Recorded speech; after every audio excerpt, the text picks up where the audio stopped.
Wilkerson Sanders Memorial Stadium, Rockwall, Texas. One night a year, the battle line is drawn right down Interstate 30, and everyone is either red or orange. It's a rite of passage for the young boys and girls that dream of their moment on the biggest stage. It's bragging rights for the students, parents, teachers, coaches, and all the public servants who make up the two respective towns. But most of all, it showcases the great athletes, coaches, and performers who represent these two award-winning campuses and make this such a great place to live and raise our families. It's the Hawks versus Jackets in the 16th edition of the I-30 Classic, and we're bringing it to you live on the Rockwall. It's been 278 days since we last took the gridiron, but the wait is over. The Rockwall ISD Sports Network starts now. Ladies and gentlemen, start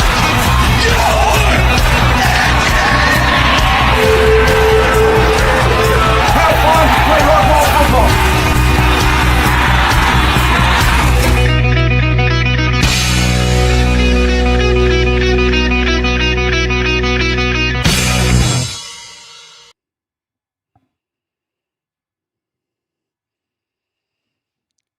Hello, everybody. I'm Shannon Rodden alongside my friend Justin Webb. We got Tristan Rodden on the board and Brian James behind the camera. And the Heath Hawks currently standing atop the District 6A standings in a four-way tie, but the Rockwall Yellow Jackets and Coach Trey Brooks are only one game out with 2 weeks to go in the regular season. And the bottom line is there are 5 good teams vying for the 4 spots in the Texas high school playoffs. I want to welcome in my broadcast partner, Justin Webb. And Justin, the Hawks were riding high a week ago. They got smacked hard by the Longview Lobos, but nothing will erase and make everything else irrelevant like the I-30 Classic. Well, thank you, Shannon. It's hard to believe these teams have already played 8 games this season, but all of us look forward to these I-30 Classics, where a sold-out Wilkerson Sanders Memorial Stadium will be the place tonight where these two teams under the Friday Night Lights try to figure out who's going to be in charge of the Rockwall ISD for another year. There's playoff implications for sure, and we'll talk about those, but bragging rights and lifelong memories are up for grabs. And one side of the town is going to be grinning ear to ear on this Halloween edition, and it's just about to get started, Shannon. Can't wait. No doubt about it. It is Halloween, and the one night a week, or one night of the year that we all look forward to. And Coach Rodney Webb, he's been on both sidelines for this. This is the 16th edition. The Hawks lead the series 8-7 with that big win last year. But you can throw all that out the window, as we talked about in the opener. It's the I-30 Classic. And we talked to Coach Webb this week. Here's what he had to say.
Welcome back to Wilkerson Sanders as both teams are on the field warming up. Apparently our video or the interview with Coach Webb not there, but I can tell you what he talks about. Didn't want to have any bulletin board material for either side. So, of course, said all the right things. These are two teams, know each other, They know everything about each other. These coaching staffs work together. Many of the Rockwall guys were here even when Coach Webb was the coach at Rockwall. They know each other very well. Bottom line, it comes down, this is just such, like we talked about in the opener, showcase of great talent on both sides of the field. But the battle lines are clearly drawn, Justin, and of course, both sides want to win. It's always fun, even if we're playing checkers, anything. There wants to be a winner, and somebody doesn't get to win. So hopefully tonight that will be the Heath Hawks. Yeah, rivalry games doesn't really matter what either team's record is coming into this game. We saw last year the Hawks were off to a pretty slow start when they came in and were able to beat an otherwise almost unbeaten Rockwall. Was 5-3, 3-1 in district last year when Rockwall came, and when Heath came in, 1-3 in district, 3-5 overall. Hawks able to win that one 31-28 to take an 8-7 overall series lead, this being the 16th edition. So a lot to play for tonight. We're going to have some graphics here in a minute about all the playoff implications. But regardless of all that, these teams, both of these teams, circled this date. We talked about a couple years ago, this used to be the first district game, but with the District 10-6A changing, it's now the second to last game. And I like this format a lot better because these teams have already been through some pretty interesting stories, interesting battles, but this date's been circled before the season even started. It has, and the Hawks lead the series 8-7, goes all the way back to 2008 when it got started. Of course, Heath High School started in 2006, but they did not have varsity football till 2008. And the Hawks got on a roll there for a little while, went back and forth. It is recently 4 out of the last 6 games have been won by Rockwall, going back to 2019. But the Hawks winning the most recent last year with a 31-28. You can see there on the camera, got both bands in each end zone. They have actually bring in extra chairs for that. We got Channel 4, Channel 5, Channel 11. I'm sure Channel 8 also got to visit with some of those guys. May have some of them come up and join us throughout the broadcast. But this is as good as it gets. Every community has rivalries. Anytime you get the two-school system, but these two programs really have been special. They've been up and down. There was a 2-year span there in 2014, 2015 when they didn't play because Rockwall had gone to 5A. There wasn't a 6A yet. Heath was still at 4A. For whatever reason, they did not play. And then when Coach Webb was the coach over there, they brought it back in 2016 on. They have played every year. So we have seen some good ones over the years. And no matter what, it's just always a good game. You can kind of throw out the records. No doubt about it. And you've got several returning players that were able to play in last year's I-30 Classic. Prosper Neal started last year, went 9 for 16, threw for 121 yards.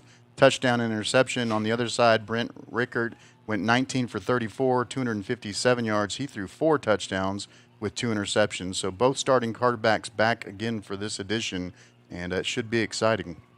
Got a special treat. I saw him out there practicing before the game. There is a special treat for the national anthem tonight. As you see, the Jackets going in after their pre-game warm-up. They are wearing the all-white pants, jerseys, and helmets. The Hawks have blacked out on the dark side, and it is going to be a lot of fun. We talking about that district standings. Now, this rivalry used to be the district lead-in game, now second to the last week, and you can see right there on the screen, you can throw out those numbers on the right. Those are for the entire season, but the ones on the left are the big ones. The district, a 4-way tie at the top with North Forney, Forney, Heath, and Longview. And the thing is, all 4 of those teams, the one loss is to one of those other 3 teams. And then, of course, you got Rockwall down there. They do have 2 losses, but we've got several scenarios. If they can beat Heath tonight, they would actually move up ahead of Heath in the D1 standings and would actually, depending on how the other games go, we'll talk about it, all kinds of different things can happen. And Longview at North Forney tonight, as well as Forney at Tyler Legacy, Royce City with the off week. So we will try to keep up with scores from around District 10-6A in the middle of this exciting game that we'll be covering. You bet. We will. Both teams. I was talking to Kevin Samples, the principal at Rockwall High School, before the game, and talking about with this, both teams still have they still control their own destinies, regardless of what happens tonight. There was some talk that if Rockwall lost, that they would be done. That is not true at all. There are several scenarios that are a couple in particular.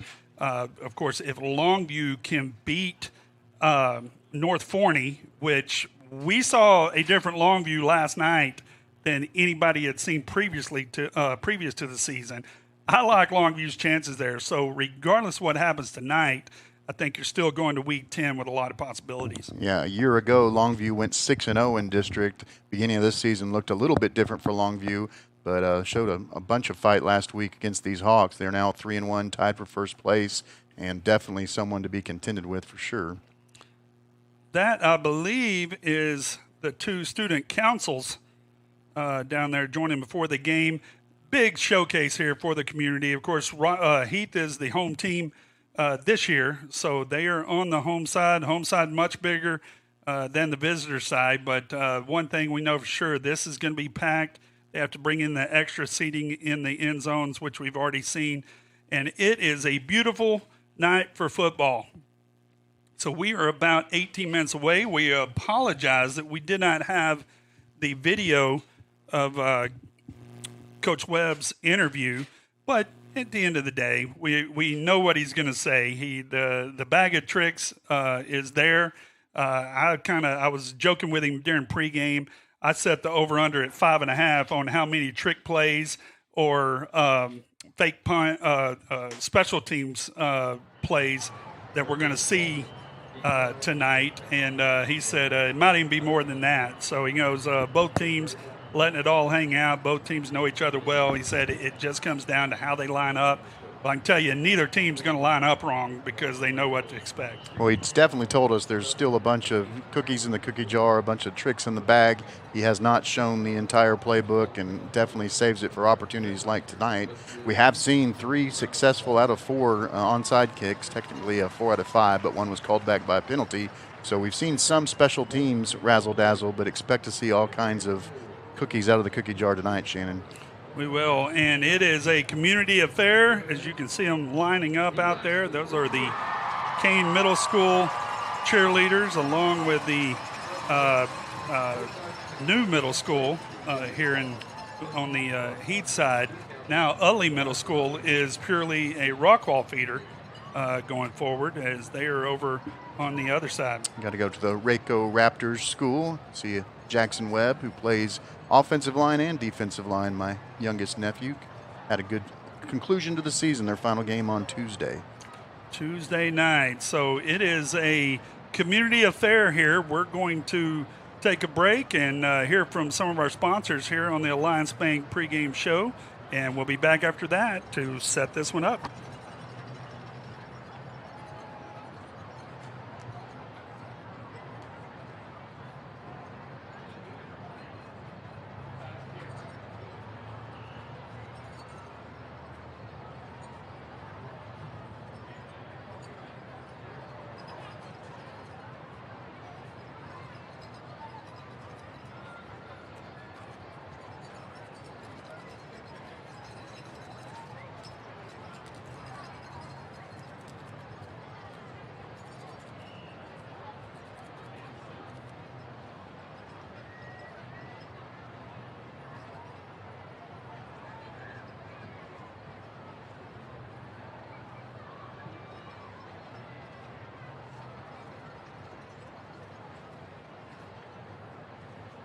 I'd like to give a quick apology for the technical difficulties we're having with the video playback, but I want to let you guys know real quick before this game starts that this pregame show is brought to you by Alliance Bank.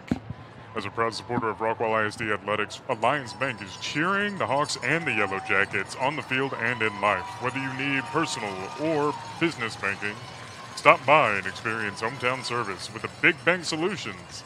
Or visit us at alliancebank.com. Alliance Bank, member FDIC, and equal housing lender.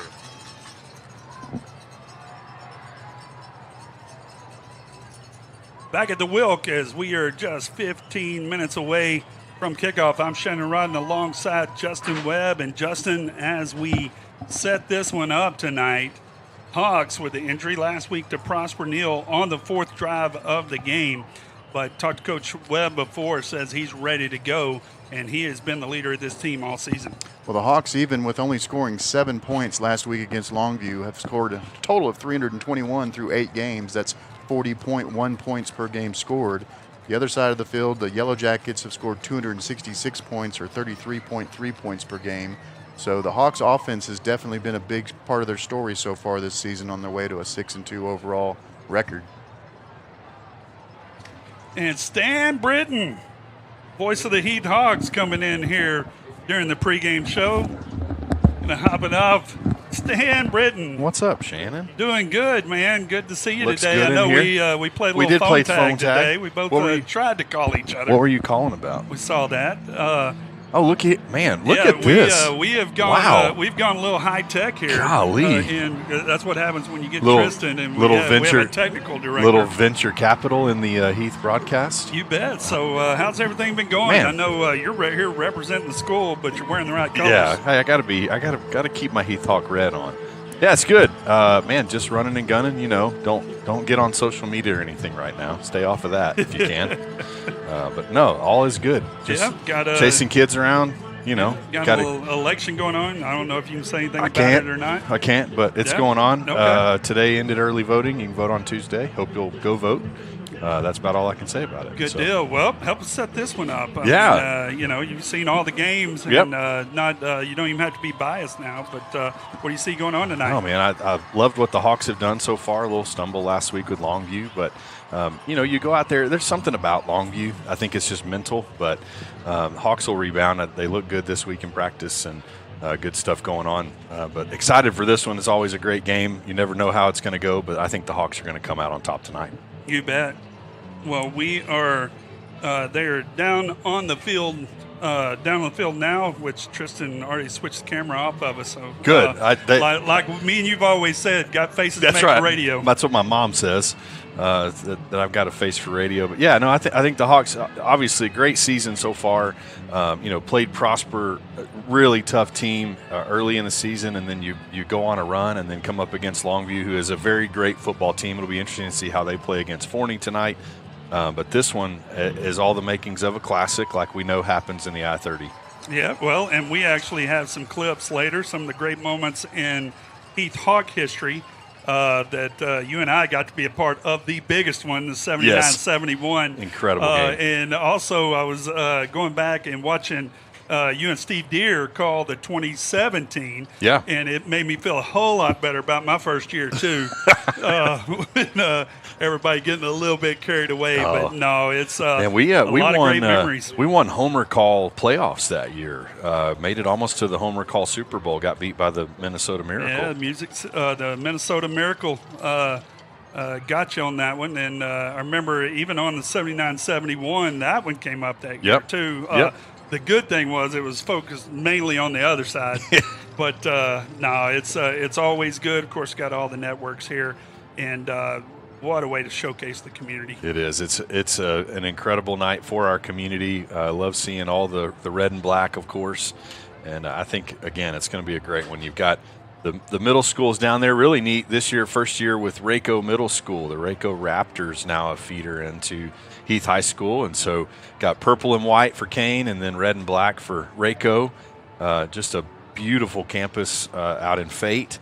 And, man, it brings everything full circle now, feeding into the Heath community and these little guys growing up to be Heath Hawks, watching them run out ahead of our varsity team. And, man, so exciting. Appreciate everything you guys do. Thanks for continuing it on. And, man, it's just fun to put a headset on for a minute. You bet. Well, we know you're not going to be very far away, and we know it's not the last time you're going to put That's it right. on. But appreciate you joining us. Yeah. That's Stan Britton. Have a good call, guys. Still, I'm never going to call him anything but the voice of the Heath Hawks.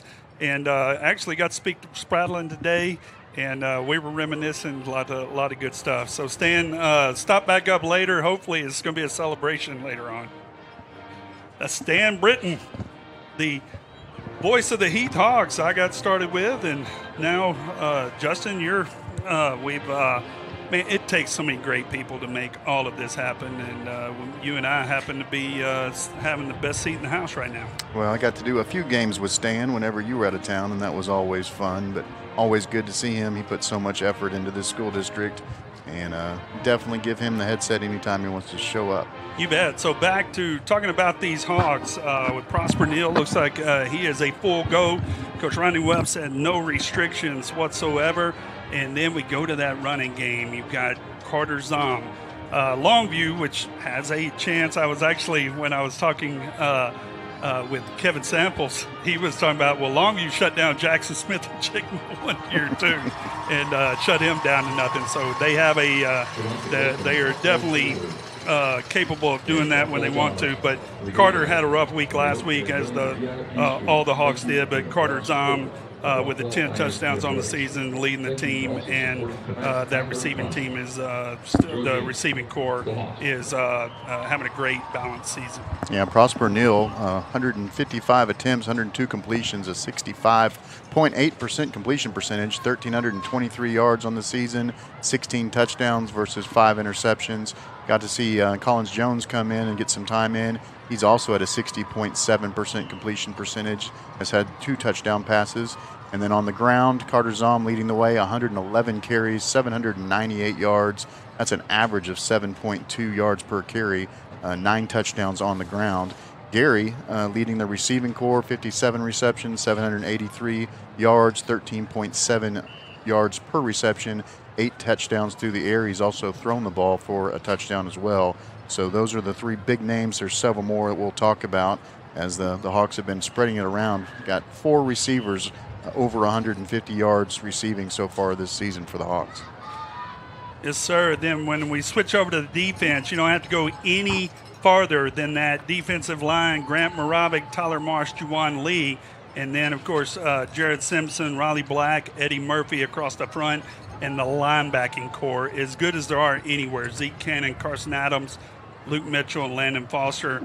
And then the DBs had a little bit of a rough week last week, as the entire defense did.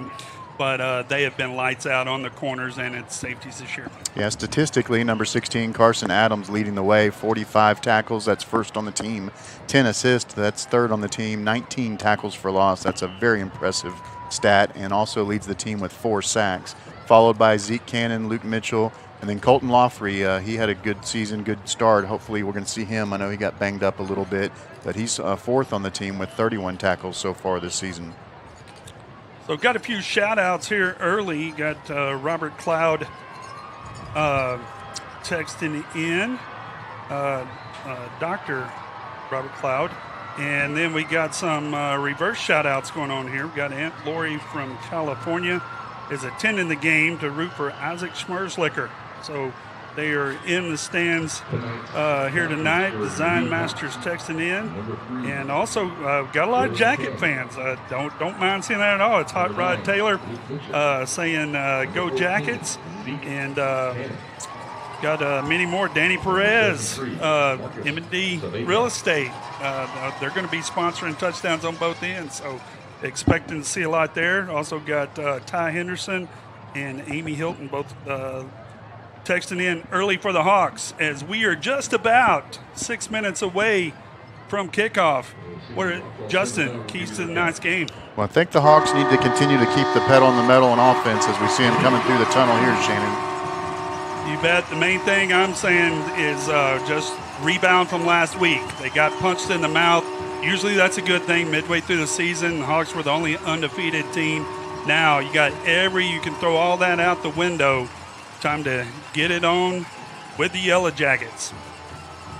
And there's the Little Hawks, a tradition that Tristan, to my right, was part of that starting group that always, what a tradition to run out and also dream of their time when they're going to get to run out of the tunnel and be out front. I believe the Yellow Jackets will be doing the same on the other side, as they are just now coming out of the locker room.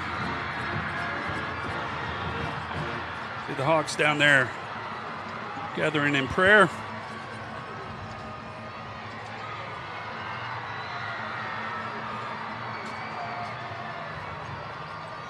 There go the Little Hawks running across, and the captains coming out for both teams.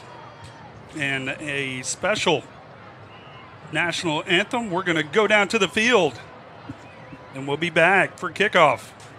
You're listening to Heath Hawks football on the Rockwall ISD Sports Network.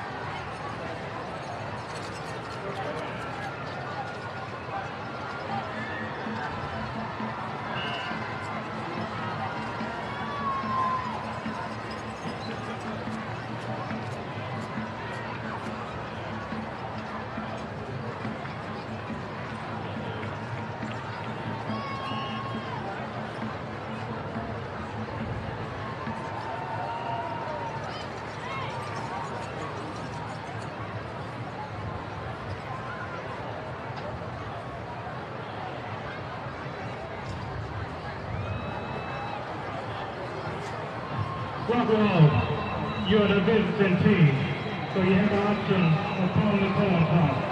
Head, tail. What's your call? It is tail. You won the toss. What would you like to do? You want the ball. What direction would you like to kick? You want to kick on the scoreboard. Rockwall. Heath have won the coin toss and have elected to receive. Hawks have won the coin toss and elected to receive. Captains for the Yellow Jackets, Jack Duckworth, Brent Reichert, Will Ashworth, and Jeff Lamb. And the captains for the Hawks, Dylan McCann, Luke Mitchell, Zeke Cannon, and Marcus Saavedra. So the Hawks have won the toss and elected to receive. Yellow Jackets about to run out of their tunnel. Hawks already on the sidelines. Here come the Jackets.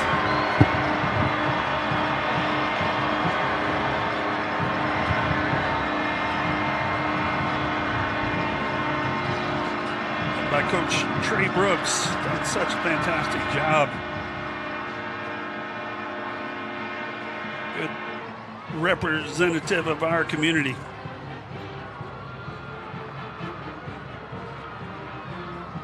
Fighting Texas Aggie song over there, Shannon? Yeah, I had to apologize to the Aggie fans. I mean, the number 3 ranked in the country Aggie fans? Number 3. It's something about the middle of the season versus the end of the season. Two-thirds of the way over. It is. Congratulations, though. They do look good. 1:43 left to go. We'll go down to the field for the national anthem.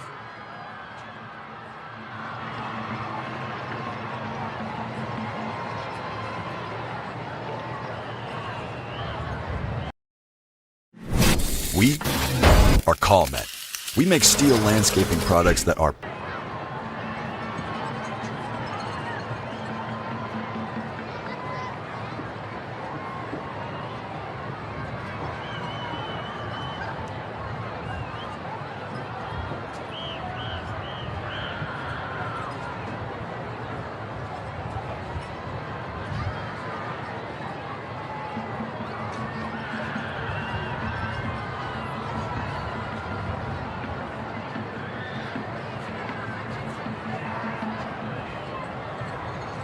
special presentation coming of the American flag courtesy of Rockwall Ford. Appreciate Jeff Hicks sponsoring the flag this week. Tonight's national anthem will be performed by the Mighty Hawk Band. Ladies and gentlemen, please stand for the presentation of colors. Please direct your attention to the Heath High School sideline. We are honored to introduce the Rockwall ISD Marine Corps Junior ROTC program, presenting the colors tonight at Wilkerson Sanders Memorial Stadium. Please rise as the Marine Corps Junior ROTC presents our nation's colors.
beautiful rendition of the national anthem, and shout out to everyone that it took to make that happen, namely Rockwall Ford. Going to go ahead and get to the lineups as the Hawks are going to be receiving. Talking about that offense, we talk about them a lot. Prosper Neal gets the go tonight. Carter Zom and Nick Phillips in the backfield. Sean Gary, Isaac Schmerzlicker, and Matt Lozano at the receivers, and that big front. Colton Wade, Peyton Marsh, Marcus Saavedra, Ryan Locke, and Trey Johnson getting the starts tonight.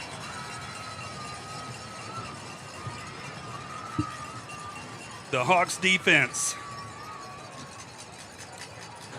Across the front, Grant Moravik, Tyler Marsh, and Juwan Lee. Then the linebacking core that we talked so much about, Landon Foster, Luke Mitchell, Zeke Cannon, and Carson Adams. Got the law office of Jones and Jones with Keith and Jones and Quincy Jones at the corners. Colton Lawfrey, and that is number 3 is starting at safety, Dylan McCann. Back deep for the Hawks, number 2, Colton Lawfrey. And number 23, Carter Zahn. Noah Dana did play a lot last week. He was listed on there. He has done an admirable job at safety as well. So the Jackets wearing the all white, going to tee it up. We put the over and under at 5.5 on special teams and trick plays. So hold on, here we go. Clayton Perez on the kickoff. Kicks it, bounces right about the 11. It'll be taken by Zom. Breaks one tackle, ball hits the ground. Looks like it's going to be recovered by the Hawks out at the 34-yard line where they'll set up 1st and 10. Number 47 for the Hawks on the recovery. That is Tyler Powers. But good job by Zom getting the ball to the 36-yard line, and the Hawks offense takes the field for the first time tonight. So Prosper Neal, talked about it, with a little bit of a shoulder issue on his non-throwing arm, but he is going tonight. Zom in the backfield. Looks at the H-back. Neal rolls left. Looks upfield, covered well, has to run with it. It's tackled right at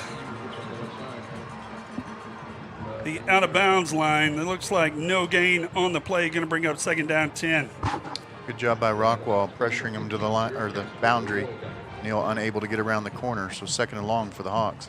Hawks with a quick huddle. Out 2 receivers to the right.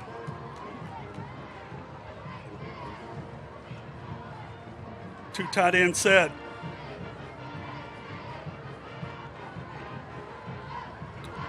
Neal, play action. Looking across the middle, covered well. There are flags on the play as Sean Gary is the intended receiver. Definitely some contact while the ball was in the air, so that will be a pass interference call and a 1st down for the Hawks.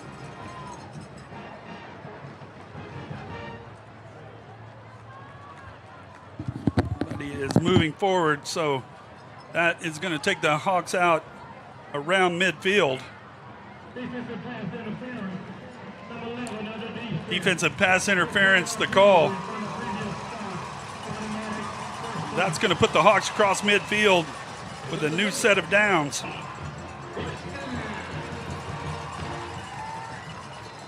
Two tight end set.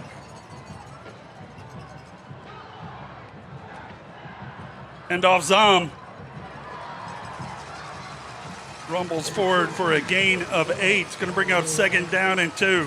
Nice job by the offensive line there. Pretty big hole there for Zom to get 8 yards on 1st down.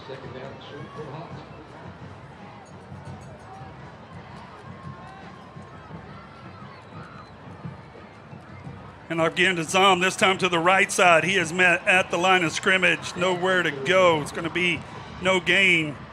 That's going to bring up 3rd down and 2. Remember, you can always text in 972-742-3877. Speaking of that big offensive line, Former Hawk Ian Morgan texting in. 3rd down and 2 for the Hawks. Neal flushed out to the left, thinks he has a free play, throws it deep, and there was a little tied up downfield. Looks like it's going to get a pass interference as well. Did not see him throw a flag at the line of scrimmage, so it was not a free play. It definitely looked like Rockwall jumped, but no flag, so might be a defensive holding call here, Shannon. I believe there was definitely contact down around the 10 as the officials downfield. We wait for the call.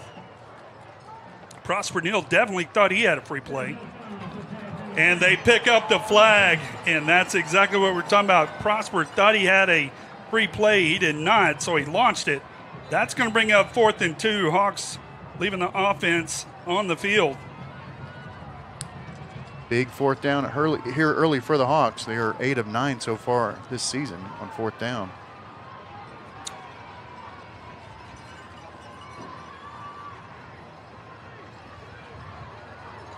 So the Hawks appear to be going. 4th down and 2 from the Jackets 41.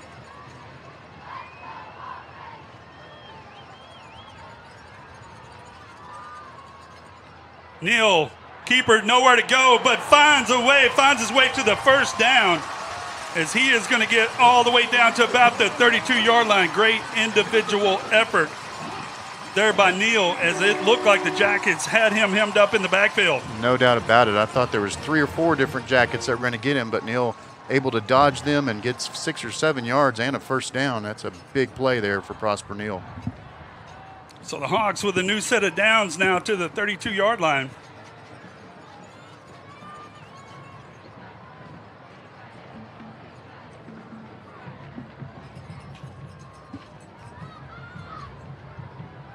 And off to Zom. Splits the first level. It's like a gain of 6. And on the big left side of that offensive line with Colton Wade and Peyton Marsh.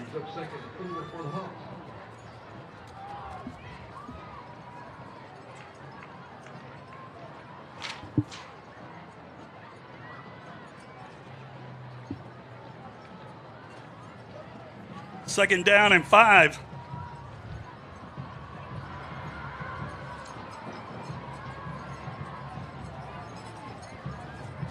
The confusion between the 2 receivers here on the right. Neal rolls to the right. Nowhere to throw. Is able to dodge the defenders. Going to get enough for the 1st down. Once again, the Jackets had him hemmed up, and nothing doesn't look like Prosper Neal is limited at all. Yeah, you can see here, it looked like he was just going to throw the ball away and then gets into trouble, makes 4 different Yellow Jackets miss, gets positive yardage and the 1st down. Interesting play there. Full house backfield for the Hawks. Hands off to Zom to the backside, but the Jackets have been swarming in the backfield so far. It's going to be a loss of 3 on the play. Number 15, Jerry Castro, in for the Yellow Jackets, getting pressure in off the right edge there. No place to go for Zom as he loses 2.5 yards. So the Hawks showing some exotic lineups. Just underway here in the first period.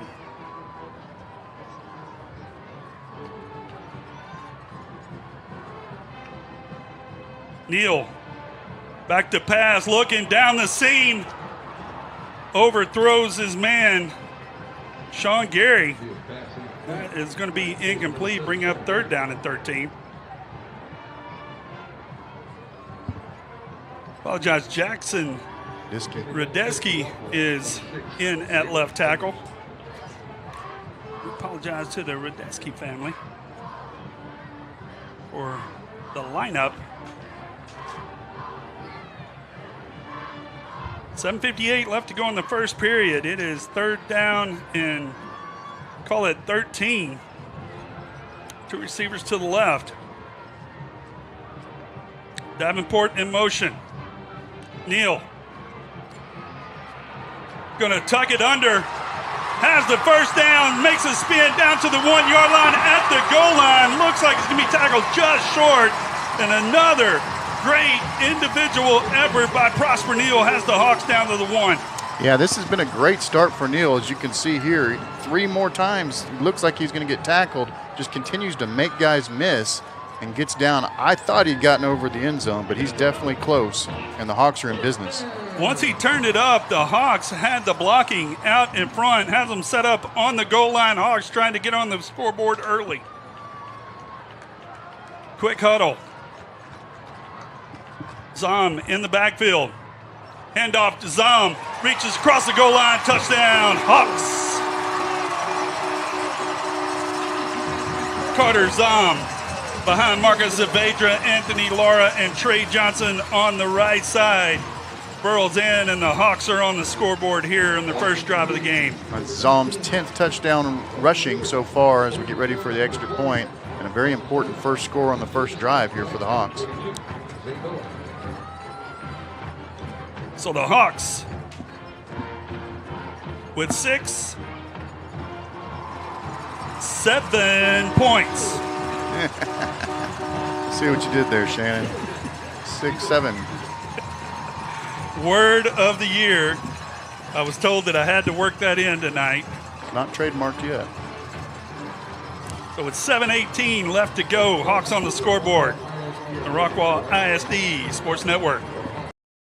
Shop an exceptional selection of new pre-owned and certified pre-owned vehicles at Rockwall Ford, the home of rock-bottom pricing. With hundreds of new vehicles, we're sure to have the right one for you. And when your vehicle needs to be serviced, schedule your appointment online with our master certified technicians. Your next Ford is waiting for you at Rockwall Ford. Log online for your rock-bottom deals. Just click, print, and buy. Shop the Rock today. I-30 exit 205. RockwallFord.com. Looks like the Lobos are about to score.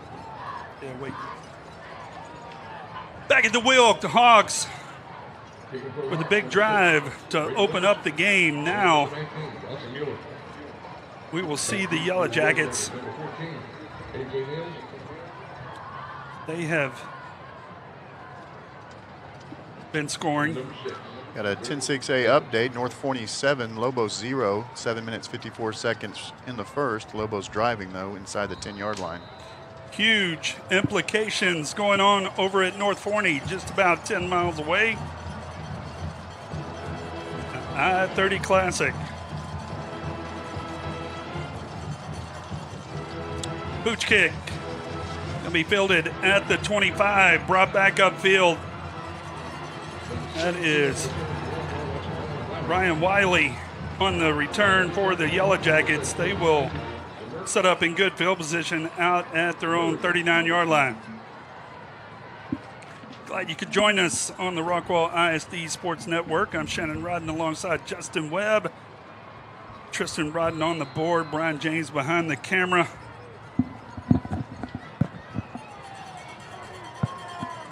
So the Jackets come back out for their first drive.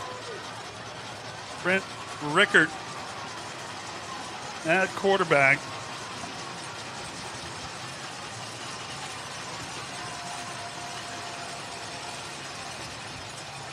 Rickard with the keeper.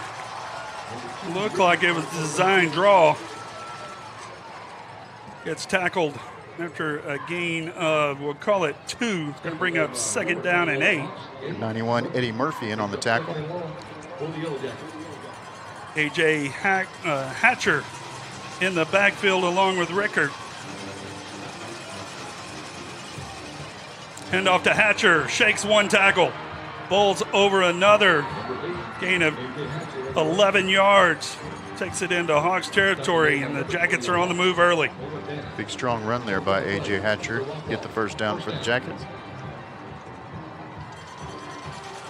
Hawks with the Jackets with the empty backfield, trips receivers to the right. Rickard back to pass, throws it to the left, caught, brought down immediately by Quincy Jones. Jaden Petrino on the reception for the Jackets. Teams Do a lot of the same formations. Trips to the right. Hatcher in the backfield. Rickard hands off to Hatcher, trying to come around the left side. There's that big defensive line of the Hawks.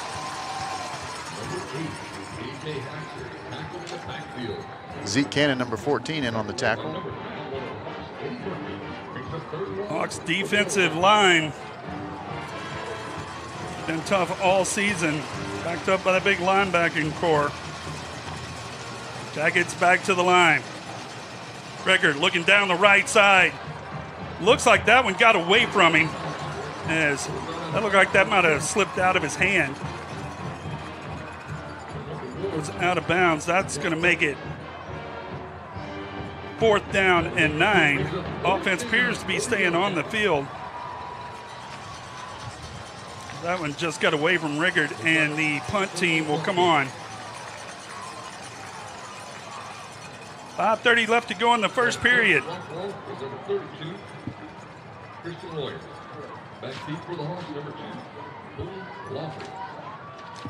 Colton Lawfrey back for the Hogs. Jordan Hughes punting for the Jackets. Jackets with the old English R on the helmet. He is looking, and there's play number 1. We talked about it. The catch is made. First trick play of the game, as that one is caught by Ryan Wiley for a first down. See here, it looked like he'll rugby punt it first, but then makes the throw. Heath Hawks coaches thought the ball hit the ground, but 17 comes up with it, and that's a first down and the first razzle-dazzle trick play of the night for either team. That is 1 out of the 5.5. We know both teams loaded in plus territory. Got to be ready for everything. So the Jackets reload now down at the Hawks 29. Rickard, quick throw out to the left, falls incomplete, intended for Braden Puffer. Or excuse me, that is number 19, Luke Leach.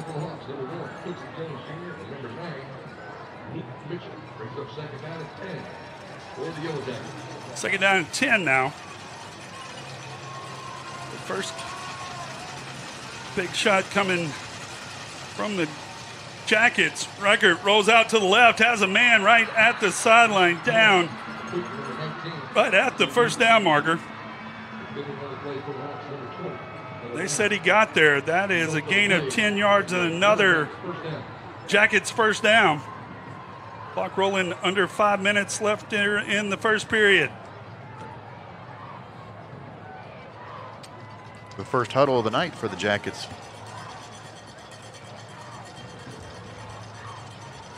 Rickard went all the way over to the sideline to get the play.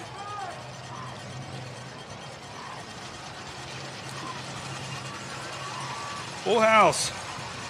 They shift into a 3-receiver set to the left. Rickard back to pass, looking down the left side, has a man in the end zone, caught, touchdown.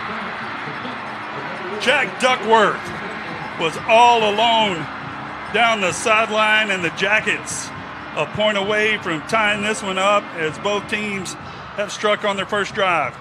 Yeah, all by himself, Duckworth able to come up with that pass, gets his feet in bounds, and it's 1 extra point away from a tied ball game.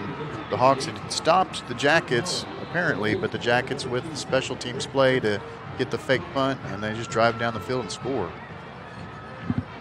So the Jackets with 6-7 on the scoreboard, and we're tied at 7. 4:48 left to go in the first period. You're listening to the I-30 Classic on the Rockwall ISD Sports Network.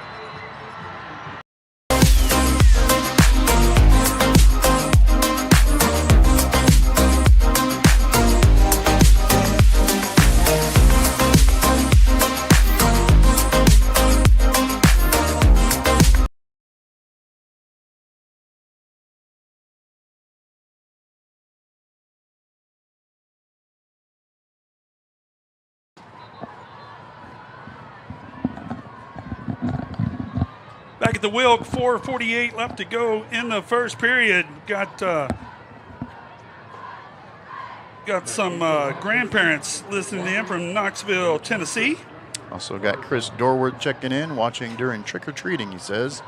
as well as Miss Kelly Webb checking in. Did some tailgating before the game, out in the stands watching these Hawks.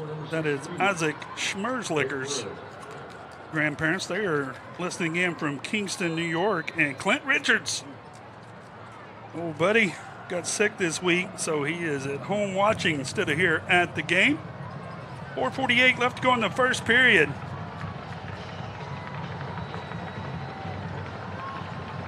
Clayton Perez kicks it deep.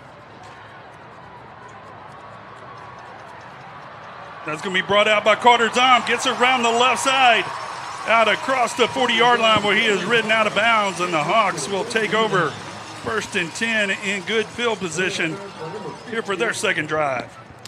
Yeah, many teams have been avoiding Carter Zom. He had a 100-yard kickoff return earlier in the season, but gets to the 40-yard line on that one.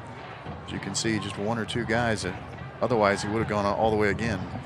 Shout out to Terry Gregory, owner of Sportsgram, who we worked for the broadcast for so many years.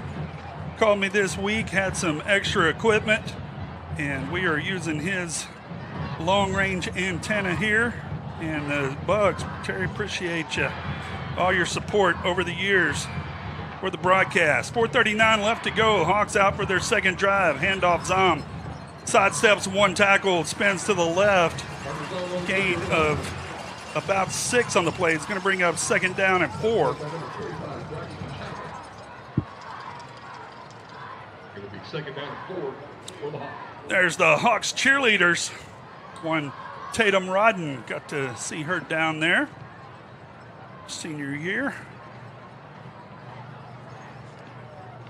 2nd down 4. Play action. Flushed is Prosper Neal. Looking nowhere to go now. Throws it away, looking for Gary. Gary has been covered up so far. So the Jackets defensive scheme, they have had these Hawks receivers covered so far. There's those cheerleaders. See the score up there. North Forney up on Longview 14-7 early. Forney leading Tyler Legacy 14-0 in the first quarter as well. No surprise there. We are figuring that Forney could sew up a playoff spot tonight with that win. 3rd down and 5. Neal, play action, has a man in the flats. Caught. Tries to hurl a man down to the 30-yard line is Zom, where he goes down. A nice play by the Hawks as they are in business again. About 20 yards on that play. Tried, you can see him wide open in the flat here, makes the reception and tries the hurdle here, but didn't quite get tall enough. But did get the first down. We'll take that, Shannon. Hawks quickly back to the line. That ball did hit the ground. 3:36, play action, keeper up the middle, splits to C. Prosper Neal for the touchdown, Hawks. Prosper Neal from 30 yards out, and definitely no problem with the shoulder so far. There is a flag. See here on the replay, Carter's on, or faked the ball to Carter's on, then Prosper Neal up the middle, never even got touched. Pretty quick on the flag there at the end, but the touchdown is definitely going to count for the second score of the night for the Hawks. So that will make the kickoff interesting.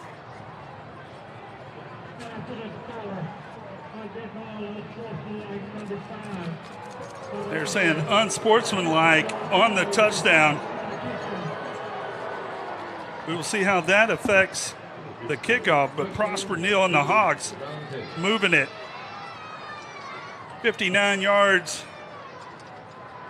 in 5 plays. Kick from Mueller is up and good, and with 3:26 left to go in the first period, Hawks leading the Jackets 14-7 on the Rockwall ISD Sports Network.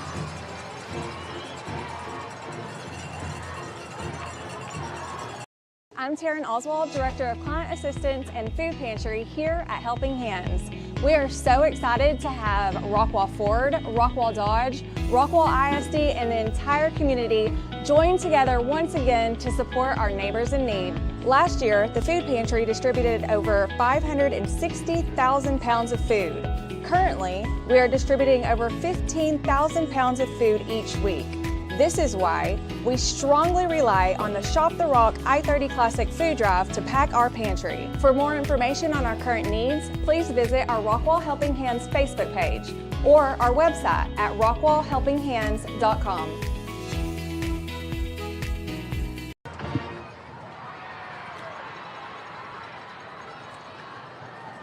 Back to Wilk for the kickoff. Hawks leading 14-7. Coach Rodney Webb out talking with the officials there. Not sure what the disagreement was about, but I'm sure lobbying for something later. 3:26 left to go. Now the Hawks, because of the penalty, instead of kicking off from the 40, going to kick off from their own 25. So definitely don't expect to see any shenanigans here. In an update, Forney up 17-0 on Legacy. So that game going true to form. So far, the other game is going to be the big one. Depending on who wins between North Forney and Longview. Deep kickoff. Going to be fielded around the 8-yard line. Tackled down at the 30. As a great tackle for the Hawks. Number 47, Tyler Powers, keeping the Yellow Jackets from getting much needed yards there. That was a great kickoff and a great tackle, as we're about to see here on the replay. 47 just getting through untouched and making the open field tackle.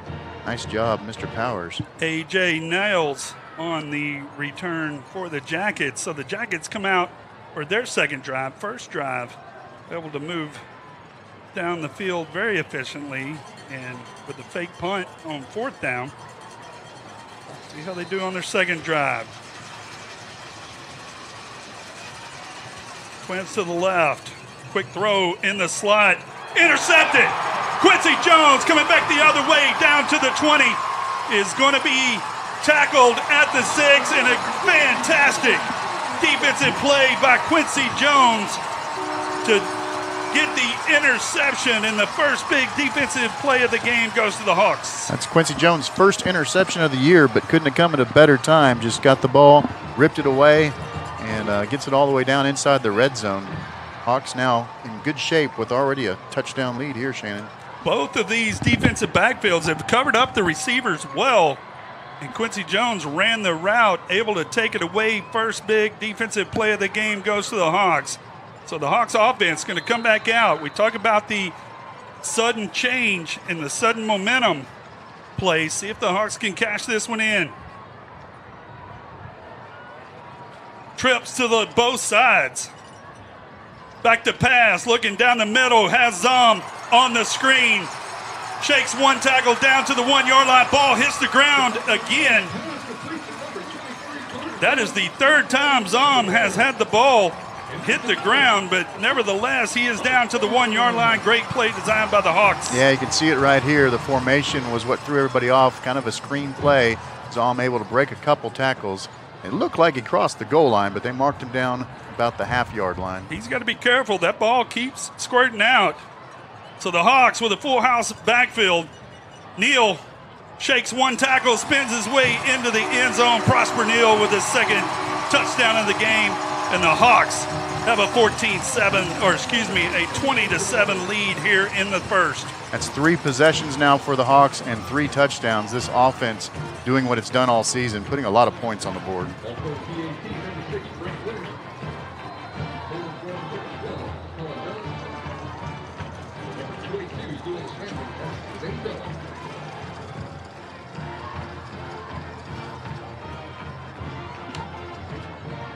Kick is up and good. And with 2:49 left to go in the first period, the Hawks up 21-7. As you can see, the Mighty Hawk Band in the end zone had to rent extra seats for both of the bands and the drill teams so that they would have enough room. It is sold out here at Wilkerson Sanders.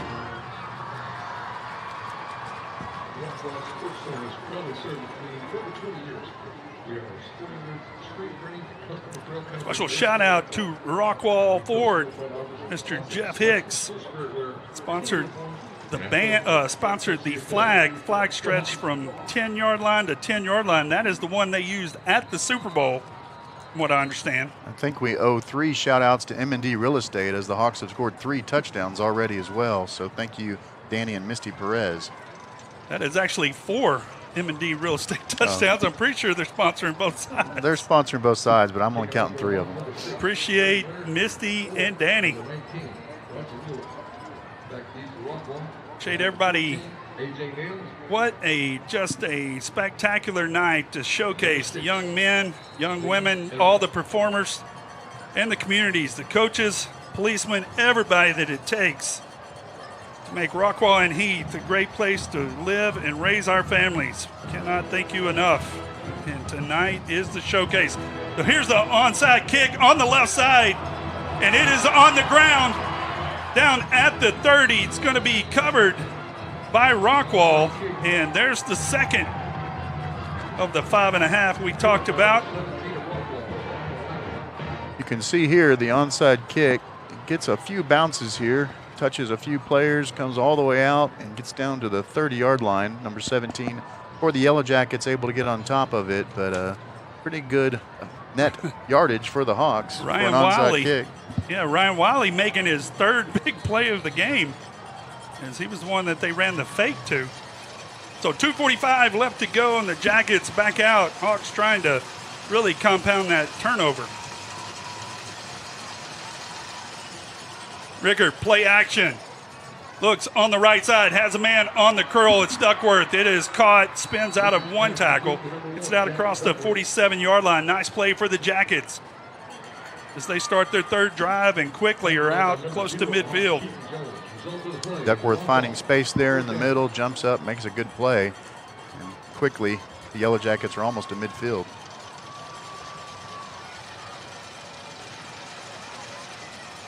Rickard, handoff up the middle.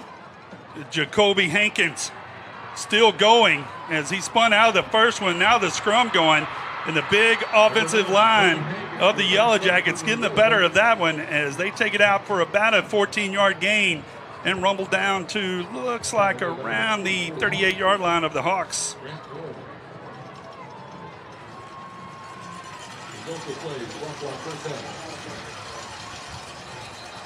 That's going to be a false start.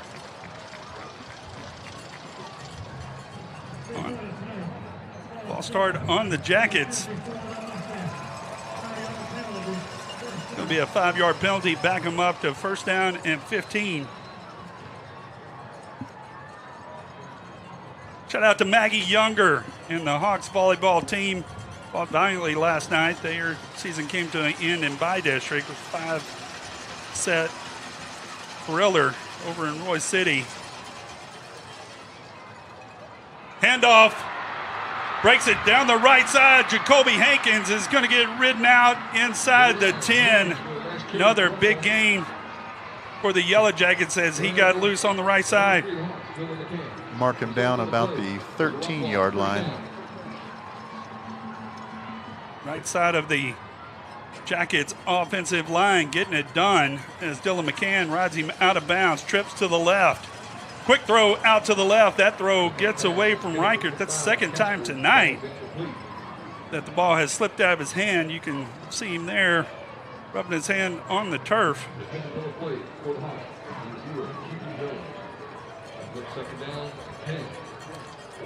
Jackets trying to punch this one in to answer the Hawks' 2 scores.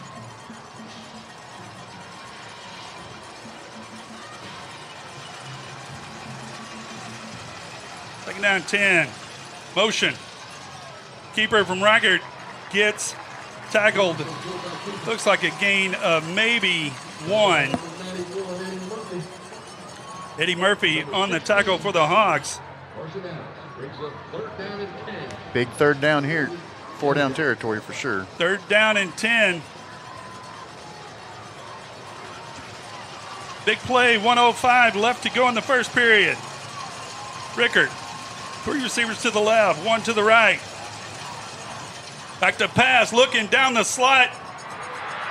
Caught. Going to be tackled down at the 1 yard line. Braden Puffer on the reception. Nice throw by Rickard. Flag on the play.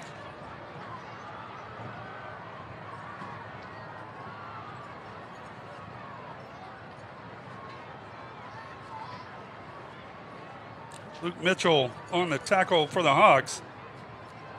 Looks like it's going to be a penalty on the Hawks and declined. Legal contact, I believe, is the call, and will be declined by Trey Brooks.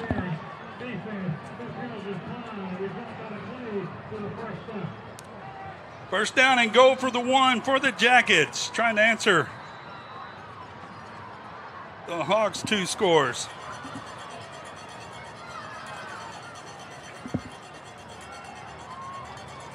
Play clock down to 16. Keeper up the middle. They ran the Wildcat. He's going to get tackled for a loss. That was Caden Castro on the carry as they tried to go Wildcat, and the Hawks defensive line coming up big, led by number 44. Moravik. Good job, Grant Moravik there. Tackle for a loss. I believe the Jackets are just going to let the clock roll out here. So fireworks in the first period. The Hawks up on the Jackets 21-7. They'll march to the other end. You're watching Heath Hawks football on the Rockwall ISD network, powered by the Rockwall. At Rockwall Sports Center, your logo is our business. We specialize in custom branded apparel, shirts, hats, jackets, polos, and even team uniforms.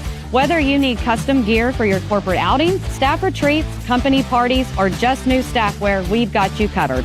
We can use your design or help you design a new one. We offer high-quality customer service and always put our customers and their satisfaction first. Contact us today and let us show you how Rockwall Sports Center can have you looking your best. Let's score 21 more points. Back at the Wilk as we go to the second period in the Hawks. Everything so far. We've had the both teams have tried the special teams play, but the big defensive play by the Hawks, the difference so far. Yeah, if the Hawks will score 21 points every quarter, this should be a good game. The second quarter for the season has been the Hawks' most high scoring. They've scored 103 points in the second quarter, but they've also given up the most points in the second quarter with 79. And Rockwall knocking on the door here as they've got second and goal from about the 1.5 yard line. So a long way to go in this one. As we've seen many times this year, and we've seen in this rivalry, there's a lot of points expected to be scored. So the Jackets knocking on the doorstep. They'll start out second down and goal from the 2.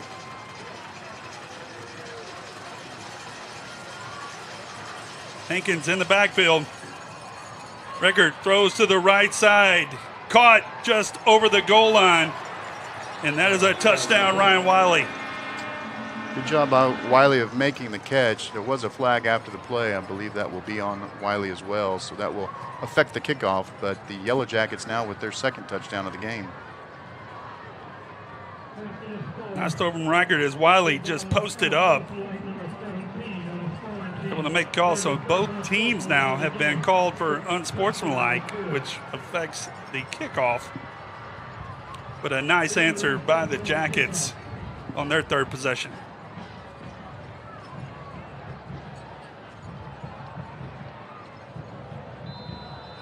For the PAT, number 58, Gordon Holland. Gordon Holland on for the extra point. Kick is up and good. So with 11:55, we are just underway here in the second period. Hawks leading the Jackets 21-14. And Justin, talk about all the implications of this. At the end of the day, this is a big rivalry game no matter what. It's almost like a bowl game. It's really hard to describe. Ever since they moved it from the first week of district play down to that second to last week, really gets to build all season. Yeah, I've said it before. I really like this being towards the end of the district schedule. Playoff implications for sure. We'll talk about them as we continue to go through this game. But been a shootout so far as both teams put points on the board. And as we've talked about all season, a 21-point lead isn't what a 21-point lead used to be. So we've got a lot of scoring most likely left in this one. And hey, I did actually prove your theory that your trip to Roy City, depending on which time of day. Yesterday I went to Roy City to call the volleyball game, and it was more than 11 miles because I had to take some side roads. Yeah, it happens to all of us. I also was able to check the math the other day when you said we only needed an 18-point play and we were down by 24, and we did, in fact, need 24 points, Shannon. We needed an 18-point play just to get back in it. So now the Jackets will kick off from the 25. Appreciate everybody listening in on the Rockwall ISD Sports Network. Jackets kicking off from the 25. Deep kick, the Hog, it's going to bounce. Hogs, Laufrey is going to field it around the 30, out across the 40 where he is brought down. Good to see Colton Laufrey back in the lineup this week. He had a big collision last week. Good starting field position again for the Hawks. The offense has been hot. They have not been stopped so far. Need to keep going. Hawks wearing their all black, the traditional red Harvard H. The Jackets wearing all white. Actually, they have gone to the Old English R instead of the Rockin' R. Kind of like the look. I prefer black. So the Hawks now come out for their fourth drive. They have been successful on the first three. Neal in the backfield, two H-backs with Davenport and Phillips in the backfield, two receivers to the left. And a delay of game on the Hawks as apparently the ball was put in play without the Hawks being aware. So a quick 5 yards backs them up, makes it first down and 15.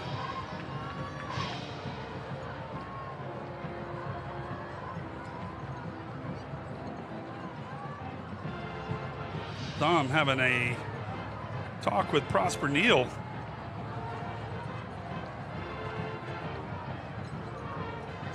And off to Zom. Runs it up the middle. It'll be a gain of, call it 4 on the play. Makes it second down and 11. There's a flag on the play. Didn't see what happened, but I saw Sean Gary was on the ground. Sean Gary is having some conversations. I'm sure they all know each other. Going to have to be careful.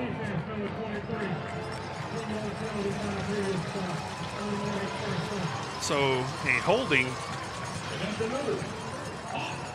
Going to give the Hawks a free first down.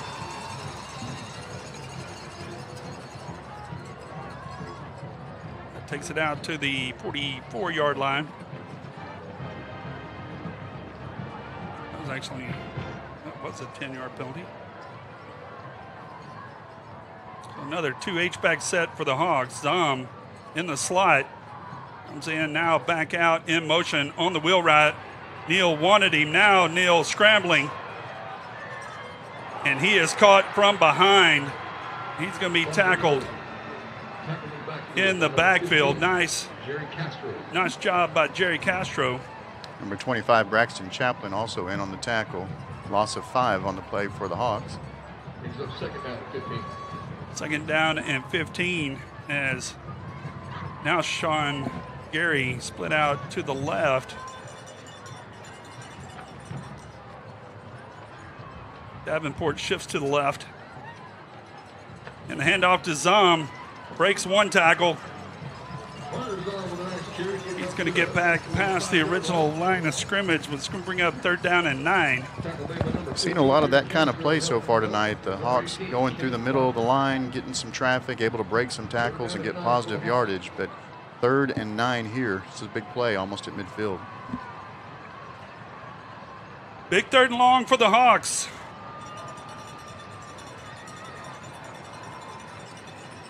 Neal, keeper, breaks one tackle and gets it the first down. So it's going to be a gain of 11 yards and another nice design quarterback run for the Hawks. Definitely got what they needed there. First down is another big tackle there on Neal. But Hawks now in Jackets territory again. Coach Webb was right. There are no restrictions on Neal. Hawks moving the chains.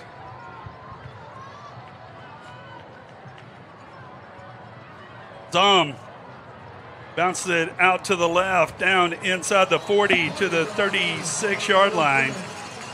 Nice 7-yard run on first down. Yeah, we'll see if we can get a replay here. As you can see, Zom gets the ball. I think he was trying to go up the middle, but all the Yellow Jackets got in the way and just kind of scoots out to the edge, breaks a tackle or two, and then drives for those last yards. Good positive yardage there on first down. 2nd down and 3 now. Changes the playbook a little bit. Jackets have done a good job of getting the Hawks behind the chains a few times, but the Hawks able to come up with a play when they need to so far. Schmerzlicker in motion, shifts out to the slot. Neal rolls to the right, looking down the slot, looking for Schmerzlicker. Overthrows him as coverage good by the Jackets again. Well, not a bad idea there on 2nd and short to take a shot. Just overthrew him and unable to come up with it, but 3rd and very achievable here. Probably 4-down territory if necessary. Coming into this game, the Hawks are 57% on 3rd down conversions. That's one of the reasons why this season's been so successful, is their effectiveness on 3rd down. 3rd down and 3 Hawks. And the Jackets 37-yard line. Neal with the faux clap, and Coach Rodney Webb is going to call a timeout. He wants to talk about it. 9:27 left to go in the first half. Hawks leading the Jackets 21-14 on the Rockwall ISD Sports Network.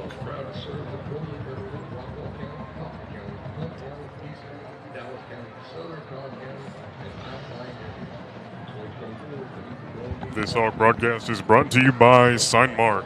Signmart of Rockwall is a proud supporter of Rockwall ISD Athletics. If you are in need of a sign or a banner, reach out to Jake Sparks. Signmart on the Square in downtown Rockwall is a proud supporter of Rockwall ISD.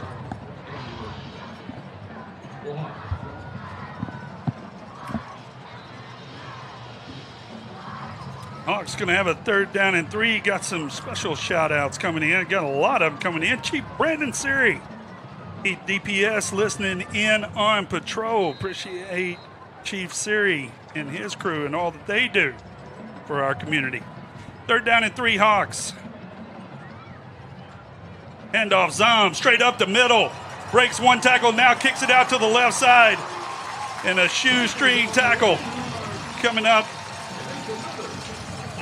Will Ashford on the tackle, just barely able to get Zom down, but another big first down and another 3rd down conversion for the Hawks. Ashworth, another one of those Jacket legacies, as his big brother roamed the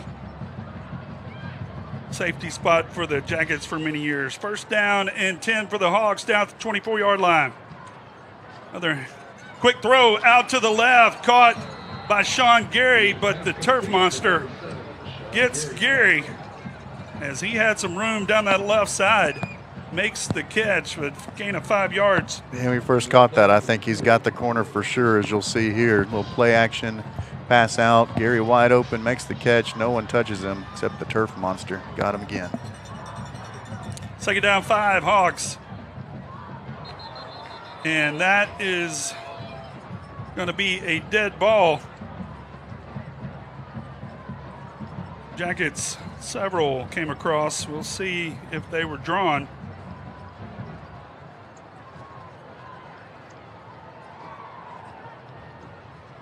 Looks like the Hawks may be backing up here.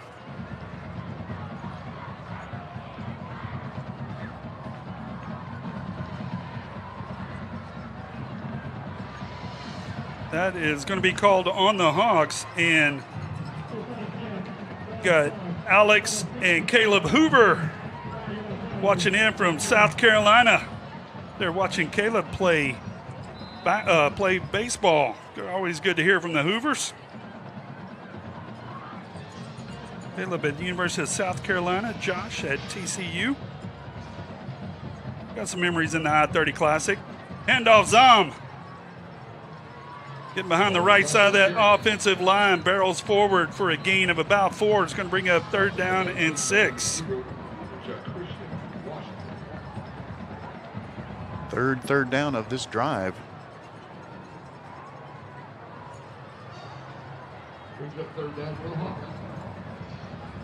Terry Crawford texting in. Saying, who does Zahn remind me of? I'll tell you exactly who he reminds me of. That's Preston Landis.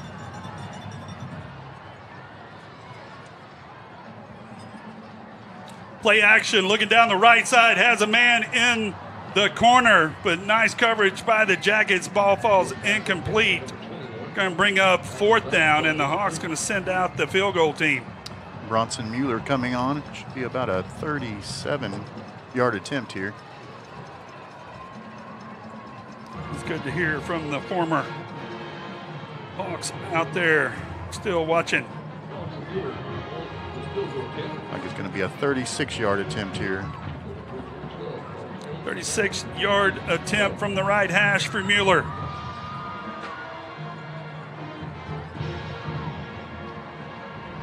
Kick is up, plenty of leg, and it is good. So the Jackets with a mini victory there, holding the Hawks. Field goal puts them up 24-14. You're listening to Heath Hawks football on the Rockwall ISD Sports Network.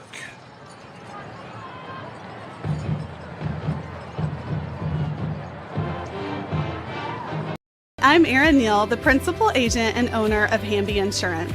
I am passionate about serving the local community and the surrounding areas. My goal is to take the hassle out of buying insurance. I want to educate you on what you're buying and help you make an informed decision. Whether it's personal or commercial insurance, my team and I will be here every step of the way to make sure you are getting the satisfaction you need and the coverage you deserve. My promise to you is that we will never hard sell you insurance, use slick sales techniques, or pressure you into making a decision that you're not comfortable with. Call us today at 972-285-0381 to find the best coverage to fit your need. My commitment is to give you unparalleled service, and remember, Hamby helps.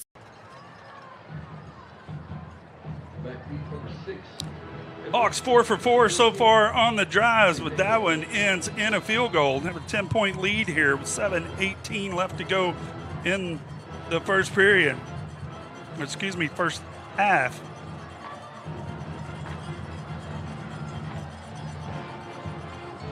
Pooch kick by Winters down the left side. That's going to be fielded at the 26. Fair catch called.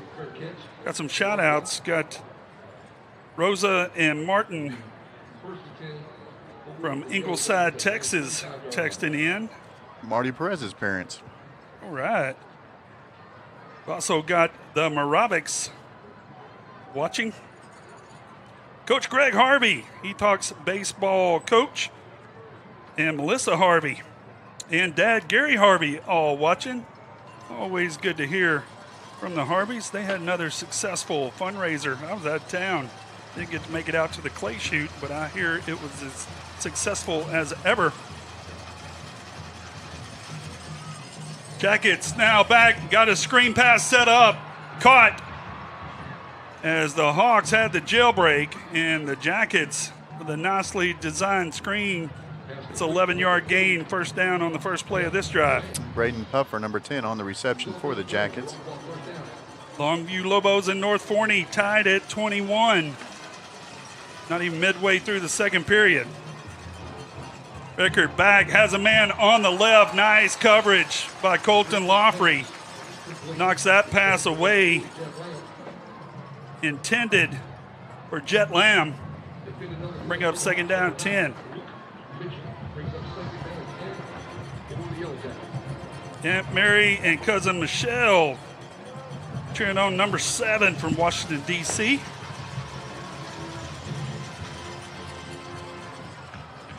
Handoff, spins to the outside, has some room. Nice run on the outside for Hatcher.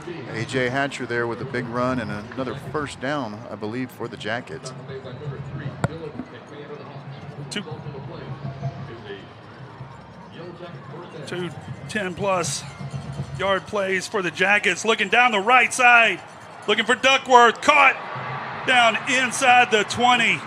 As those two hook up again, it was nice coverage by Quincy Jones, but Duckworth with a big play and the Jackets down in the red zone. Yeah, you can see here the throw just right over the shoulder. Duckworth making the adjustment and the grab, and in the red zone again now for the Jackets. Jackets, no huddle. Handoff to Hatcher.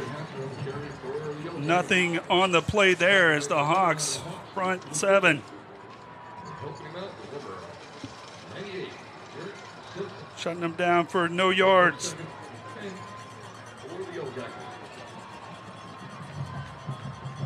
.606 left to go in the first half.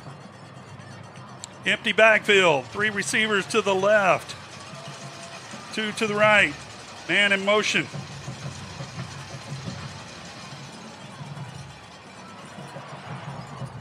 Pass to the corner of the end zone. Nice coverage. Ball knocked away by Landon Foster. It's Keith Jones, number 0, the cornerback on that play. Good job of knocking that ball down. No harm done there. Did think that was a little fast for 8s and 0s, for Shannon. Foster. 8s and 0s from the far side of the field. Tough to call. 3rd down and 10. Big down for the Jackets. Hawks defense trying to get off the field as Hawks call it. Oh, that is going to be a Hawks timeout. So with 5:45 left to go in the half, Hawks defense won't talk about it. Take a break, come back.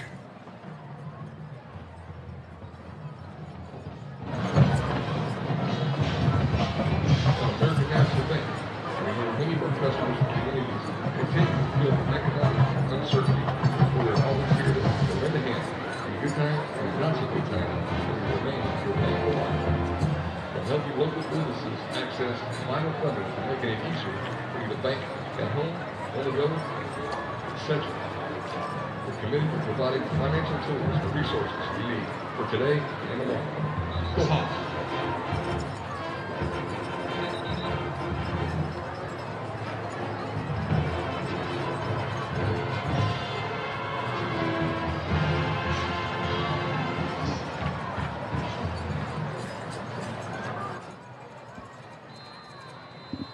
5:45 left to go in the first half. Jackets coming out with a 3rd down and 10.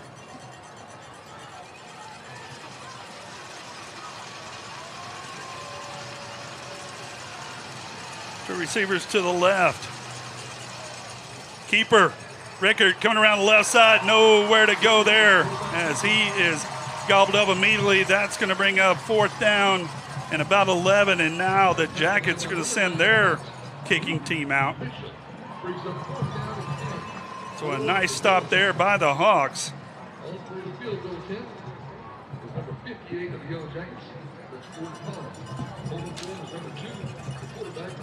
Gordon Holland. The 35-yard attempt off the hold of Rickard. Kick is up. Line drive is good. So both teams exchange field goals. Gets the Hawks lead back to 7 with 5:01. There is a flag.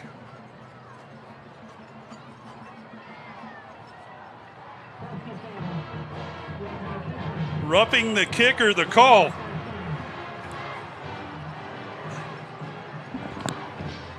Don't see that very often on a field goal attempt. I did not see that. We do not have the replay. So the Jackets are going to take the points off the board. We'll have to mark that one with 5:01 left to go. As Jackets are going to put the offense back on the field. So that's 2 big special teams plays. going the Jackets' way. So Rickard back on. First down and goal from the 9. Keeper up the middle. He gets down to the 1 yard line. Nice design draw by the Jackets. They get lined up for the quarterback sneak, trying to push it forward and see what the call is. Hawks defensive line appears to have made the stop and bring up third down and goal as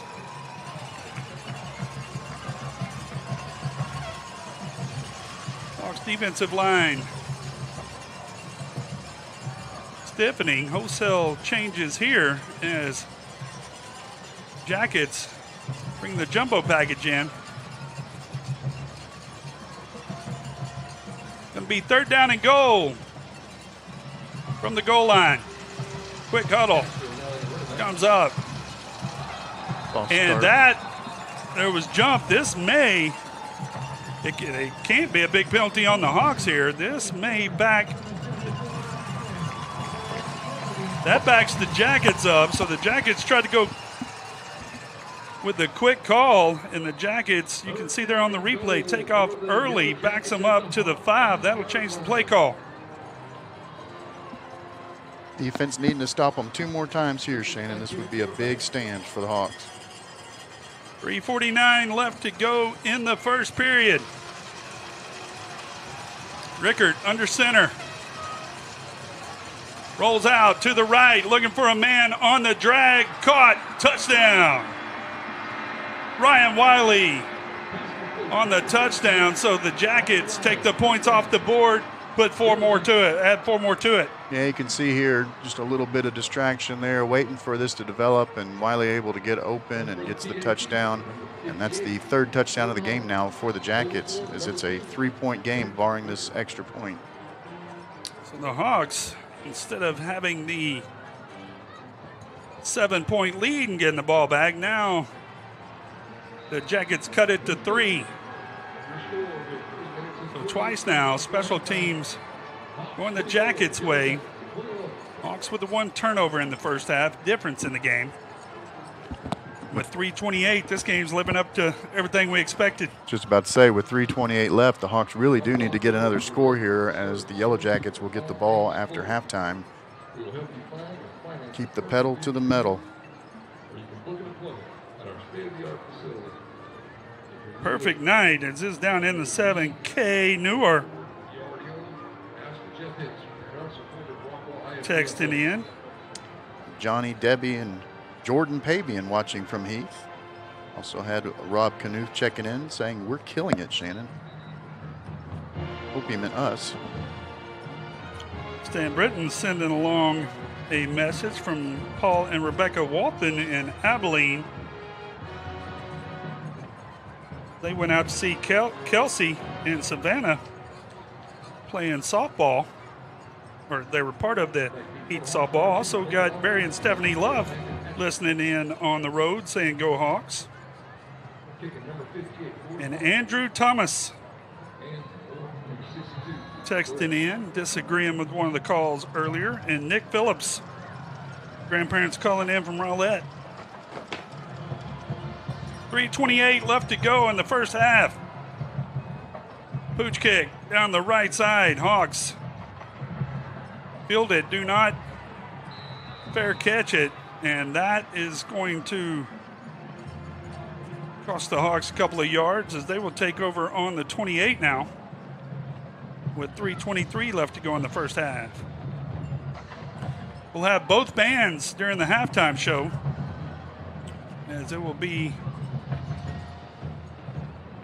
the mighty Jacket Band will go first, and then the Hawks, showcasing more of these 2 great communities. First things first, 3:23 left to go in the first half.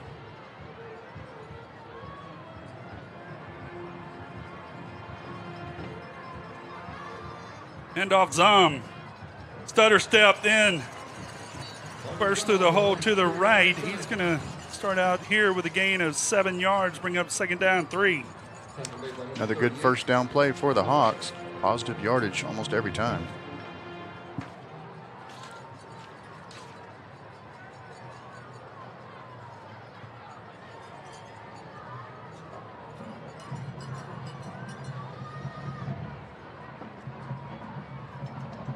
Clock rolling now under 3 minutes. Zom hits the Jets up the middle. Going to be slung down across midfield.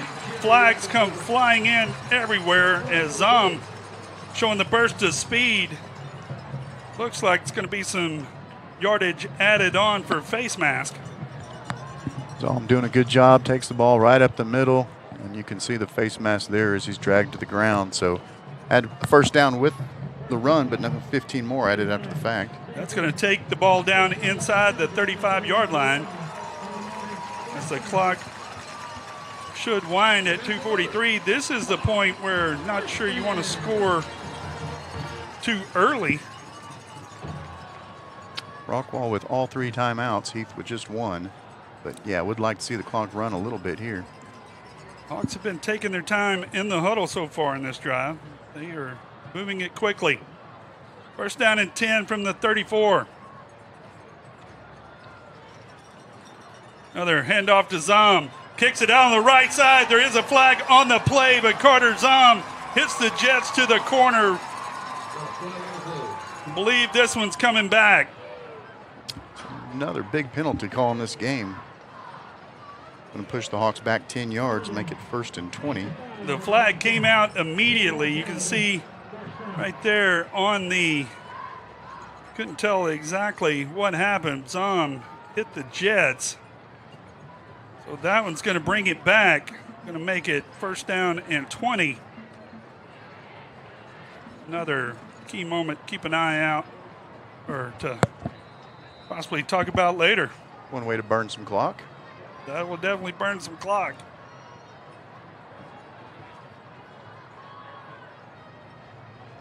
So 1st down and 20 now from the 44-yard line. Neal, keeper, right side. Nice tackle on the play by Christian Lawyer. And that is going to be the 2-minute notification. Stoppage of play. We'll take a break with them. Come back the last 2 minutes of the first half on the Rockwall ISD Sports Network. This Hawk broadcast is brought to you by Texas Health of Rockwall. Texas Health Hospital of Rockwall is proud to serve the growing areas of Rockwall County, Kaufman County, Hunt County, Eastern Dallas, and Southern Collin County, as well as many other outlying areas. Texas Health of Rockwall are big supporters of Rockwall ISD Athletics and the Rockwall ISD Sports Network.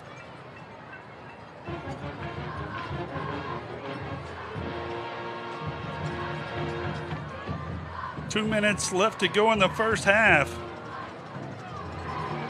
The Hawks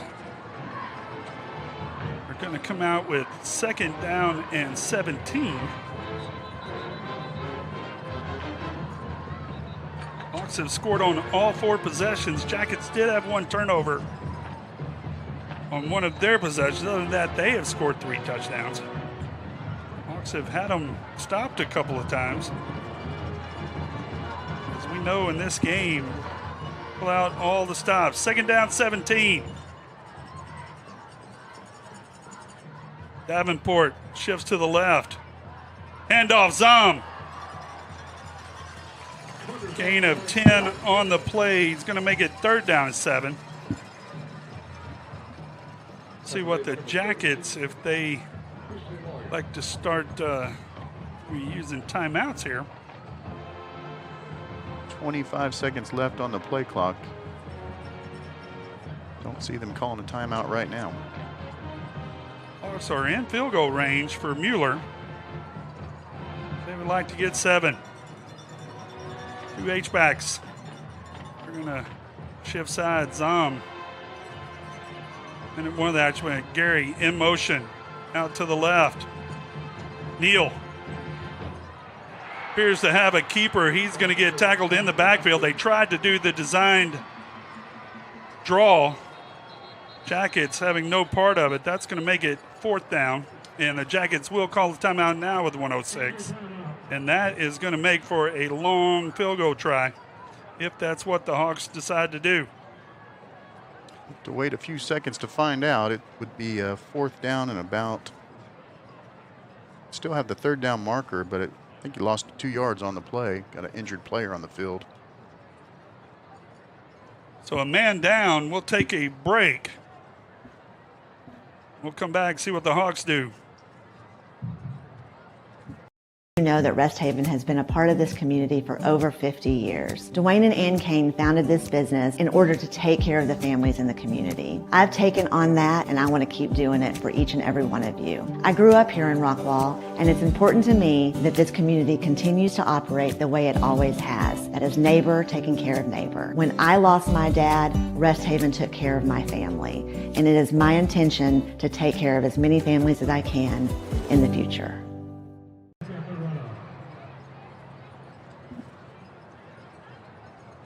So Rockwall declining the 10-second runoff. They want to save all the clock they can. So now it is going to be 4th down and 9. And as we had mentioned, Bronson Mueller is going to come out. This is going to be around a 50-yard field goal. So he will set it up right on the 40-yard line.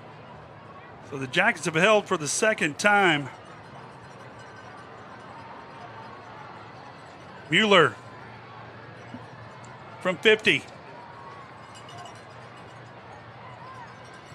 Kick is up. Line drive is good. Bronson Mueller with his 2nd 50-plus yarder of the season. And that'll put the Hawks up 6. As they now have a 27-21, and kicker's such a weapon. Yeah, Bronson Mueller definitely going to be able to kick at the next level if he wants to. 50-yard field goals are not easy to do, and he makes it look simple. Bronson also the District 10-6A individual medalist in golf. So showing more of the talents here of these athletes. And with 1:01 left to go in the first half, the Jackets will get the ball coming out in the second half. So that is 2 big stops for the Jackets to force the field goals. And if they are able to put something together here with 1:01 left, could really turn the momentum here in the game.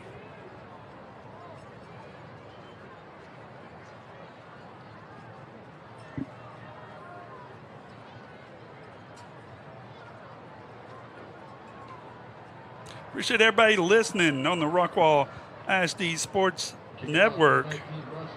Appreciate Chris Curtis, Lisa Trammell, Coach Greg Priest, and Jet Trammell for helping us get it going tonight.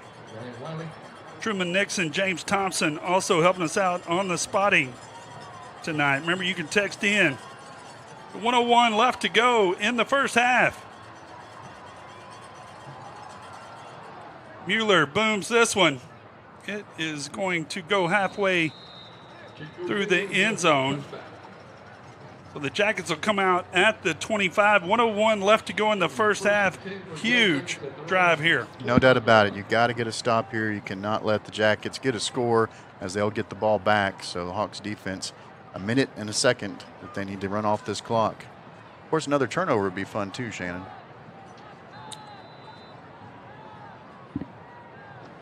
So the Jackets have scored on 3 of their 4 drives. Went out, and they could steal the momentum going into halftime. 1:01 left to go in the first half. Jackets taking over at the 25.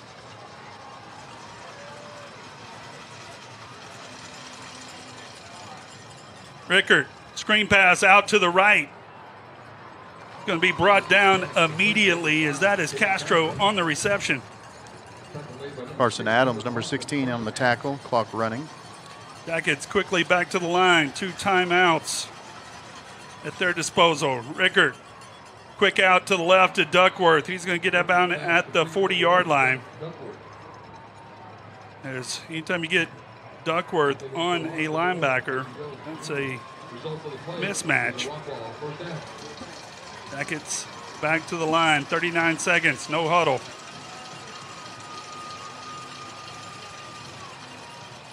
Rickard to pass, looking down the slot, has a man caught, makes a move now down to the outside. It's going to get it down to the 31-yard line as once again Ryan Wiley with a nice catch and run.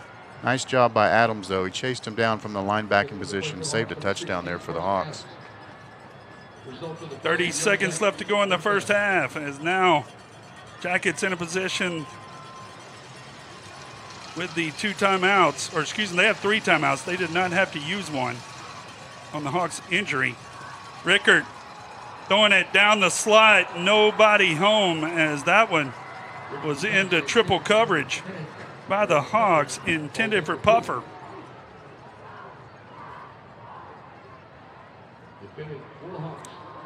Nice job by the Hawks defensive backs. Rickard gets rid of the ball fast. He knows where he wants to go, gets his reads, gets the ball out nicely. Second down, 10. Rickard, quick pass out to the left. Once again, that's been his go-to guy tonight is Wiley. That's going to be another first down. Clock down to 19 seconds.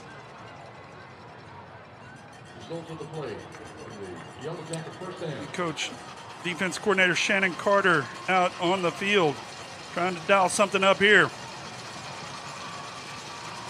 Rickard, empty backfield, looking down the left side. Overthrows his man, nice coverage. That is Zeke Cannon on the coverage, had the running back on the wheel route. 14.4 seconds left in the half. Second down and 10. Jackets with all 3 timeouts.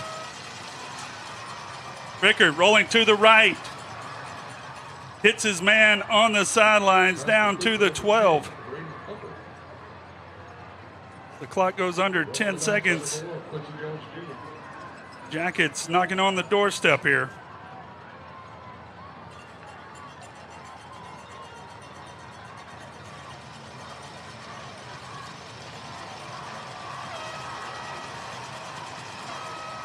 Rickard looking down the right side, throws. That is going to be pass interference on the Hawks as Quincy Jones and Duckworth were tied up at about the 5-yard line.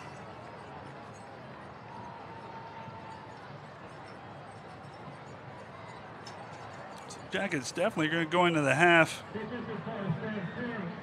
with some timeouts, as that should be automatic first down. I would. Going to use one of the timeouts here, Shannon. I thought that was half the distance to the goal. Doing it a spot foul. So 5.7 seconds left to go in the half. And Justin, you talk about the difference here. The Hawks are able to get a stop or not. The Jackets have trailed the entire game at one point about 14, but they have held the Hawks to the 2 field goals on the last 2 drives. Now have a chance to take the lead and get the ball coming out the second half. Yeah, this game is far from over, Shannon, no matter what happens in this last 5.7 seconds. But would be a big deal for the Hawks to get a stop here if they can just run 5.7 seconds off without giving up a score and take a 6-point lead in halftime. I think Coach Webb would be happy with that right now for sure. All hands on deck as the Hawks have the varsity and the JV cheerleaders out. Everybody participating in the I-30 Classic. Great traditions. We'll see both bands at halftime. First things first, Hawks defense trying to come up with a stop. Jackets trying to take the lead.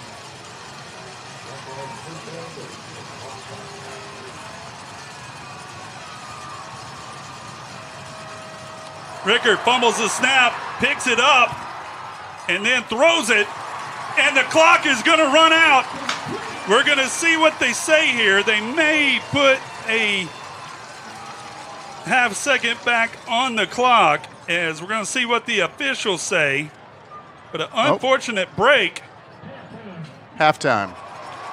Halftime is the call, and that's one we will talk about at the end of this, as Rickard had plenty of time, but by the time he rolled out and threw it, it falls incomplete. So the Hawks are going to take a 27-21 lead into halftime. For the Rest Haven Funeral Home halftime show, we will be right back. You will see both bands.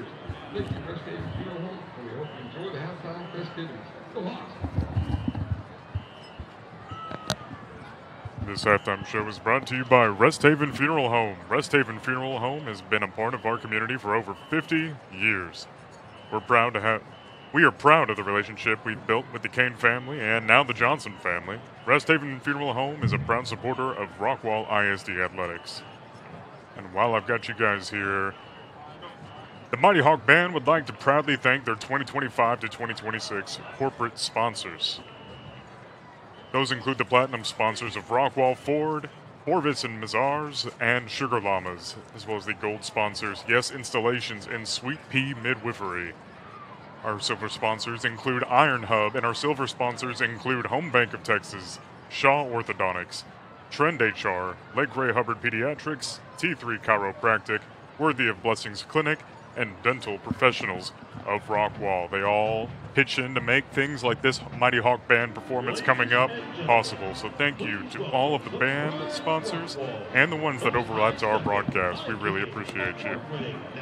And now, the Yellow Jacket Band. The Rockwall High School Stingerettes. The Stingerettes are led onto the field tonight by the Stingerette officers. From left to right, Lieutenant Mia Welch, Lieutenant Piper Perry, Lieutenant Elise Geiger, Lieutenant Cassie McKay, and front and center, the captain, Miss Bella Rodriguez.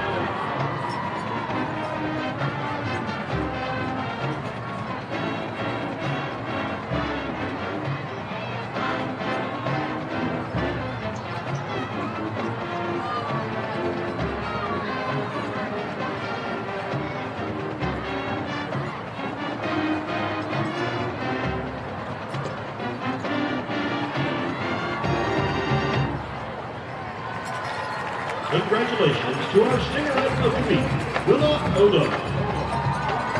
Tonight, we'd like to thank our Stingerette Platinum sponsors, Broken Blue, Fantasia Dance and Arts, Goat Roofing, Bill and Wilkinson General Contractors, Home Bank, Texas, Lakeside Allergy ENT, Master Spec Home and Pool Inspection Services, Multi-Metal and Manufacturing Company Incorporated, Rapier and Associates, Rockwall Ford, Rockwall Oral Surgery, Tooth Acres Pet Crematory, and Travis Martin State Farm. We thank you for your generous support of the Stingerettes. And now, the Stingerettes will perform a palm routine to Let's Get Wild.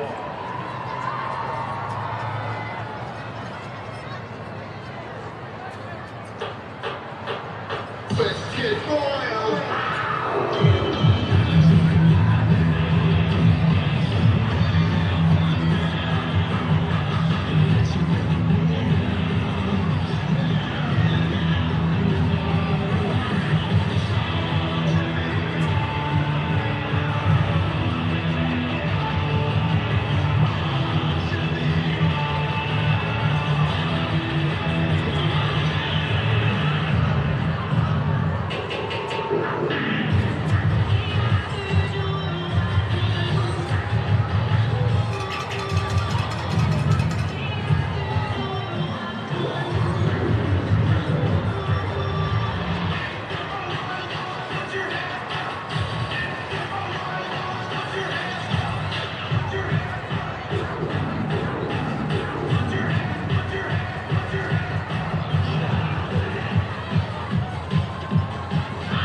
The director of the Stingerettes is Miss Whitney.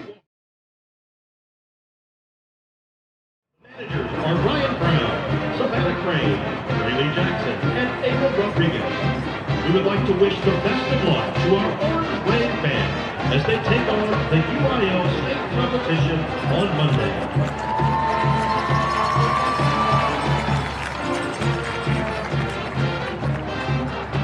Ladies and gentlemen, the Rockwall High School Stingerettes.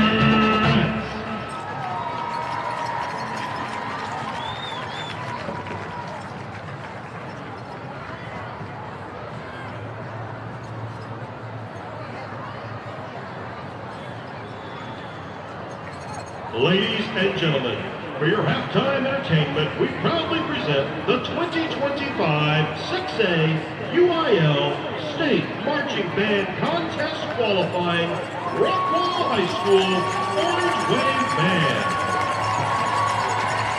Tonight, the Orange Wave presents their 2025 production, Retro Sun, featuring music from Beethoven's Symphony No. 7, Stephen Wright's The Four Section, Radiohead's Everything in Its Right Place, and Turbine by John Mackey.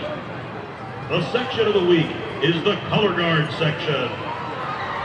Band members of the week are Brooklyn Duggett and Robert Riggs.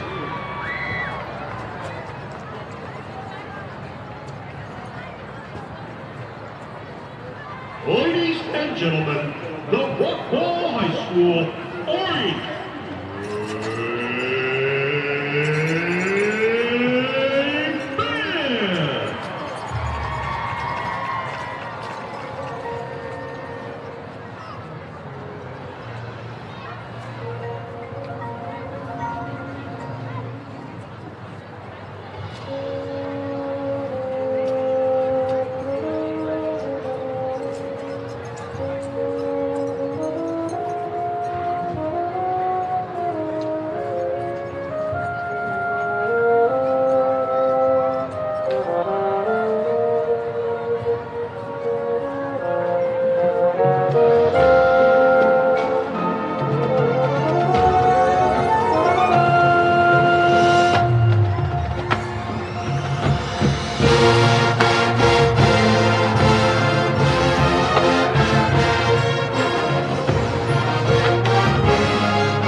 The Orange Wave Band would like to thank our top sponsor, Group 1 Ford. The band is under the direction of Brandon Downs, Carol Downs, Hunter Purvine, Mackenzie Paul, Russell Lancaster, and Trey Lewis. Color guard director is Ricardo Trejo. Drum majors are Chloe DeVogel, Lillian Kalinovic, Max Smith, and Landon Sloat. Rockwall ISD Fine Arts director is Ben Summer. Rockwall High School principal is Dane Steinberger. Rockwall ISD superintendent of schools is Dr. John Villarreal. The Orange Wave would like to congratulate the Mighty Hawk Band on their first ever qualification to the UIL State Marching Band Contest. We cannot wait to share the field with you at the Alamo Dome. Ladies and gentlemen, the Rockwall High School Orange Band.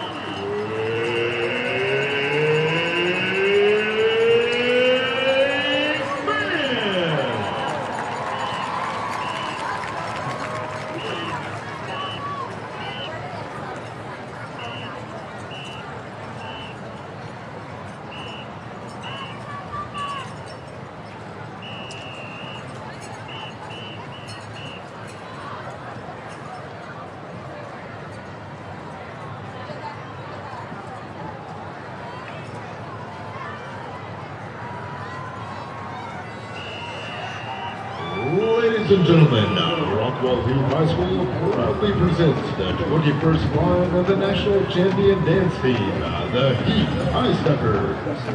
The High Steppers, known as the Heart of Heath, will entertain you tonight while performing their traditional entrance to the song Stepping on My Heart from the Broadway musical Dreamgirls. High Steppers are proud to announce Miss Girl Team, Lily Johnson, Miss Jump Splits, Maddie Yoka, Miss High Kick, Maya Gulani, Line Major, Charlotte Fieldsmith, Pre-Med Major, Maddie Nagy, Dance Instructors, Lily Johnson, Robin Baker, Rachel Kapinskis, Saxton Neighbors, Gabby Santano, and Vanessa Salazar. High Stepper of the Week is Miss Charlotte Fieldsmith, and High Stepper Manager is Miss Abigail Rosloff.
And now we want to recognize our award-winning officers, Lieutenant Audrey Jones, Lieutenant Kira Dixon, Lieutenant Raymond Perez, Lieutenant Jane Killo, First Lieutenant Maddie Yoka, and front and center, give a Heart of Heath salute to our award-winning captain, Miss Maya Gulati.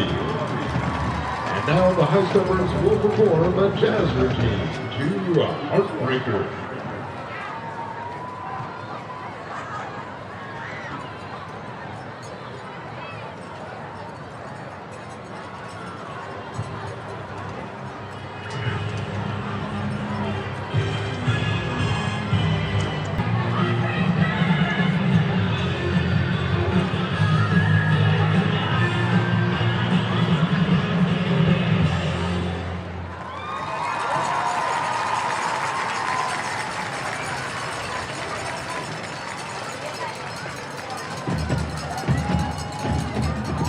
The High Steppers are under the direction of Mrs. Jessica Clark, Assistant Director Mrs. Shawnee Simpson.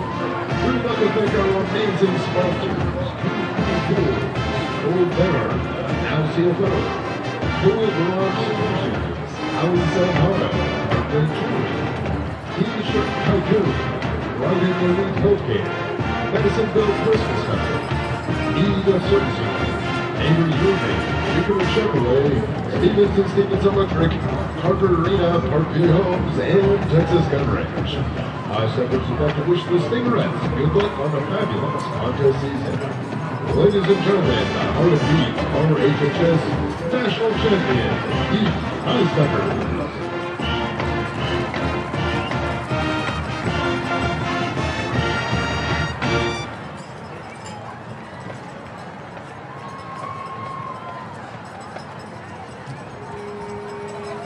And now, for your continued halftime entertainment, Rockwall Heath High School is proud to present the State Bound Mighty Hawk Band.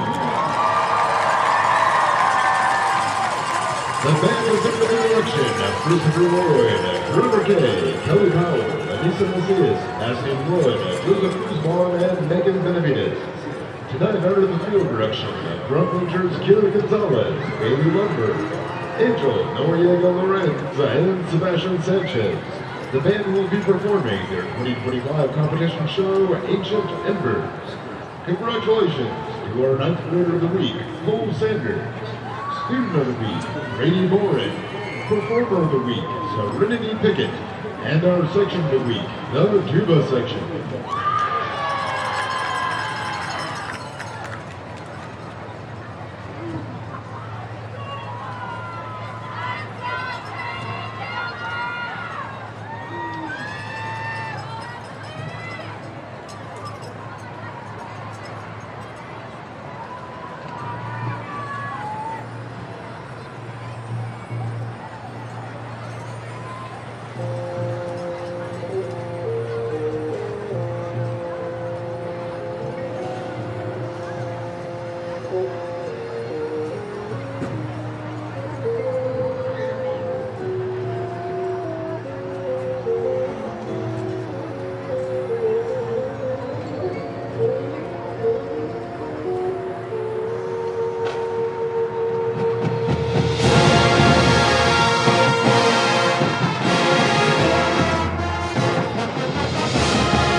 Mighty Hawk Band would like to proudly thank their 2025 corporate sponsors for their continued support.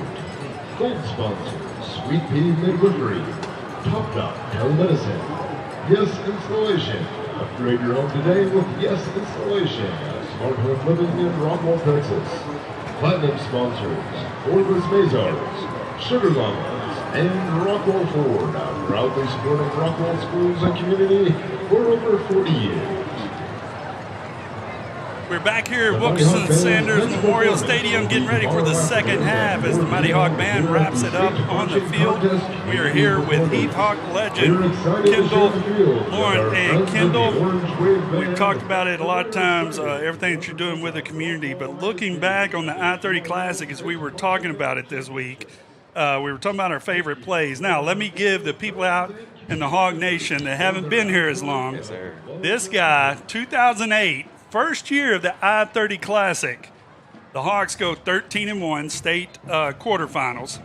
Almost got there, got hurt. Remember playing at Cowboys Stadium? The old one. At the old stadium. Yes, sir. A lot of fun there, a lot of memories. But we also talk about how during that week when we won the I-30 Classic, that's when all the H's went on the cars.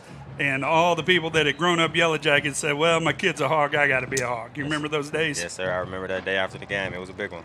You bet. So, recapping your stats, 1,734 rushing yards, 25 touchdowns your junior season. Not bad. 2,686 rushing yards and 46 touchdowns. In your senior year, 71 touchdowns, 4,500 yards. Only 2 years. We were looking back at some of the stats. I know Zach Evans is he's got 49 touchdowns, and he did that in 3 years. Oh, man. But the legend of Kendall Lawrence is pretty big around here. Yes, sir, man. I appreciate you for having me on the show, and just back starting the tradition in 08 to right now. I love the way the program is going, and I'm happy I could be a part of starting the tradition. You bet. So we also called up a little play here that when we look back on YouTube. They've been on YouTube for a while, and it was a 4-man box with one backer. If you know football, that's 5-on-5. So if you press the B gap and you hit the hole, there's nobody there. It was a home run shot. I remember putting my hand up at the 20-yard line because I knew it was touchdown. So I think that was one of my favorite moments of the I-30 Classic. Yep, and with 47 touchdowns, you actually got to do that a lot. We used to talk about how it was a spread offense, but we ran more than anybody I'd ever seen in spread offense. I mean, when you have good offensive coordinators and a great offensive line, I mean, you're going to do what's working, right? You bet. Yes, so sir. I-30 Classic living up to the hype here so far. Both teams scoring almost at will. One big defensive play by the Hawks defense. But then the Jackets defense coming up, holding 2 field goals. That play there at the end may end up being big before this one's over. That was a big play to end the game. I think no matter what the records are, no matter how the teams are playing, when this game comes, it's always going to be a game that you play to the end. It's going to be to the wire. It's going to be a nail biter because both teams are competing for those rights for a year. You bet. Well, Kendall, we appreciate you stopping by, and the I-30 Classic, always fun. Hopefully, I'll see you down on the field after the game. Of course, if the Hogs win, we get to do the post-game interviews, and I'll see you down there. Yes, sir. You'll see me down there. I get to interview some of the guys that I train, man. I heard they balling today, so I hope they keep it up. You bet. It's Kendall Lawrence with us, Heath Hawk legend, talking about old memories from the I-30 Classic. Kendall, appreciate you, and we'll see you after the game. My God, thanks for having me. You bet. And Y'all Justin. enjoy the game.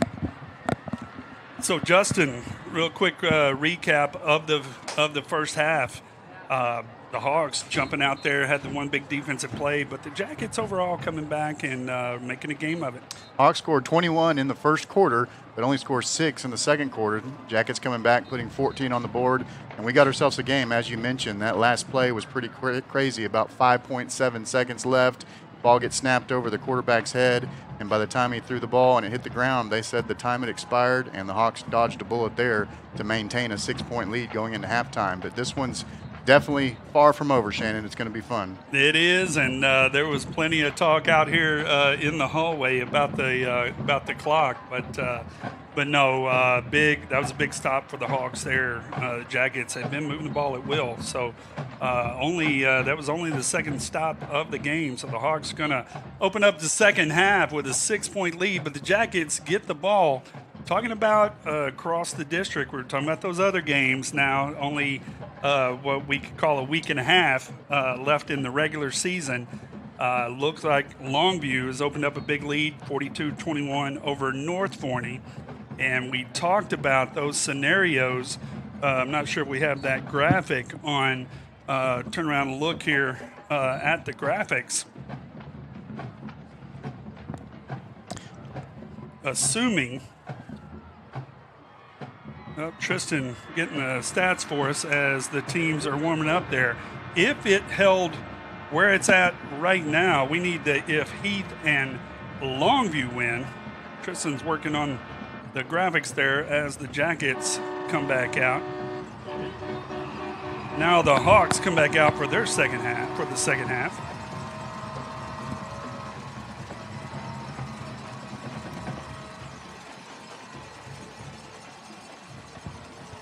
So talking about it, if it held the way it is now, if the Hawks can go on and win, and Longview goes ahead and puts away North Forney, which we did predict at the beginning of the game on that North Forney game, if that holds true, then regardless what happens here, the Jackets are still much alive as they would go into next week with a winner-take-all game against North Forney, winners in, losers out. Of course, there's still a lot of football left here as Jackets aren't going anywhere. They have been a formidable opponent tonight. Well, if the Hawks win tonight, they definitely are in the playoffs. But if North Forney loses also, then the Hawks would have a pretty good shot. I think they would clinch the D1 seed for. There is that is not the graphic we were looking for. So the Hawks are going to kick off. There it is there. If Heath, Longview, and Forney win, as it is going right now, that would set up Rockwall and North Forney. So Rockwall not out of it as Longview taking care of business there, and we saw that Longview team last week. But first things first, there is 24 minutes left to play in the 16th edition of the I-30 Classic.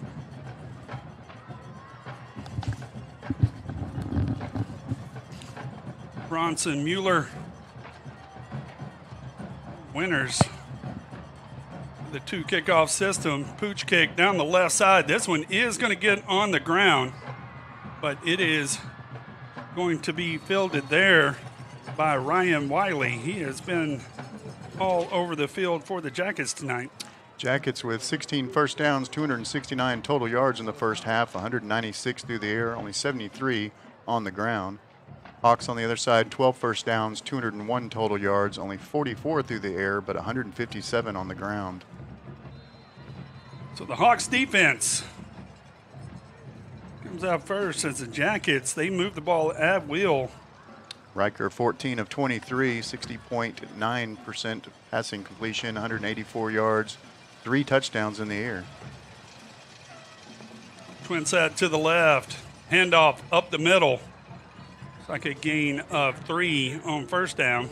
Carry by A.J. Hatcher.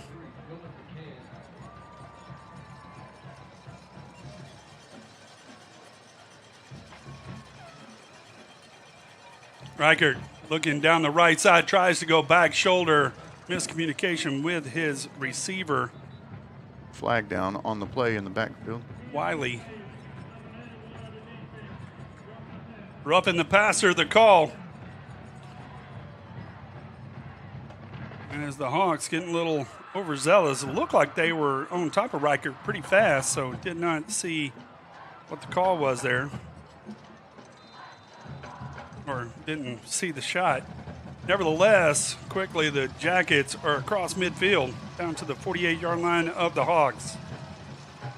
Reichert looks to the right, quick pass, caught, moves inside, and another catch by Wiley. It's Cornelius Brown, number 25, in on the tackle for the Hawks. Second down, 2 now. feeling this one's going to come down to maybe more than one big play, as run straight up the middle is going to be held short, so it's going to be gain of 1. That's going to bring up 3rd down and 1.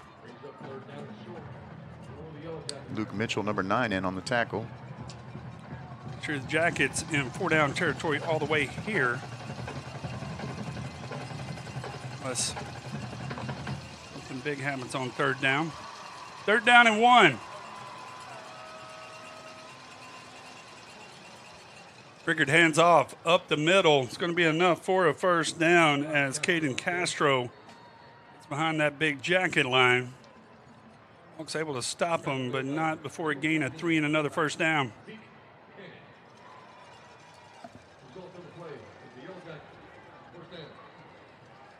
Another Yellow Jacket 1st down to the 36. Rickard, flea flicker. Rickard looking down the slot, big collision at the 20, but a very nice catch by Caden Castro on the wheel route. So a lot going on there. It definitely got hit hard, but able to hang on to the ball, as you can see here. Makes the catch and then hit by 2 Hawks at the same time, but holds on for a 1st down inside the red zone at the 19 now for the Jackets. Trip set to the left. Reichert with a quick throw across the middle on the slant. And a nice catch by Braden Puffer.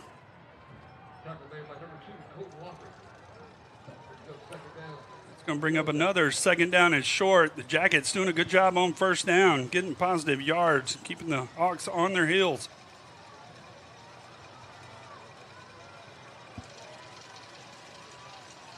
Jackets have not led in this game. Had a chance right before the half. Now they're back knocking on the door again. Keeper for Reichert.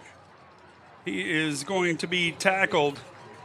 No gain on the play. He's going to bring up 3rd down and 2. And the Hawks defense stiffening, but whenever you're in short yardage. Yeah, Reichert tries to get to the outside, but looked like McCann came up as well as Carson Adams. So 3rd down, and it's a little bit of a longer 2 now.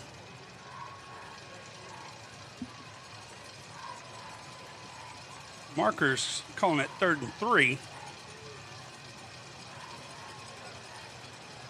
Empty backfield. Rickard with a keeper up the middle. He is met immediately, nowhere to go. Who else? Number 44, Grant Moravec. It's a great play there by the defense. Going to bring up a 4th and short. Looks like they gave him about the line of scrimmage, though, so still about 4th and 3.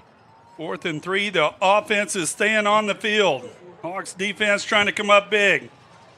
8:15 and counting here in the 3rd period. Another big moment in the game.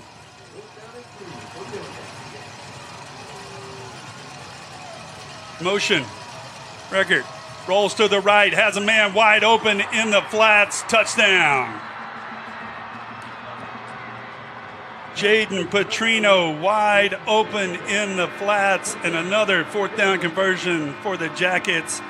And they're an extra point away from taking the lead for the first time tonight. You can see Petrino was in motion and just left all by himself there in the flat, makes the catch and goes untouched into the corner.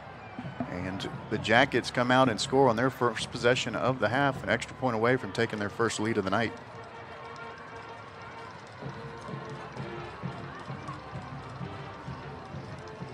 Kick is up and good. So the Rockwall Yellow Jackets come out and answer the bell in the 3rd period with 7:58 left to go. Jackets leading the Hawks 28-7 to 27.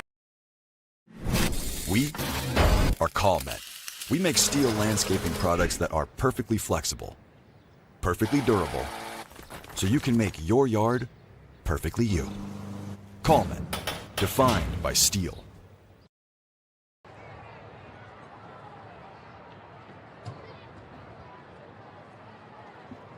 $7:58 left to go in the 3rd period as the Hawks come out for their first drive of the 2nd half. And now that is even a bigger stop there at the end of the first half. No doubt about it. That's the 4th passing touchdown here for the Yellow Jackets as they just drove down the field and took the lead. So the Hawks offense going to have to keep up their scoring ways. This is going to be a shootout. But first lead of the game for the Yellow Jackets.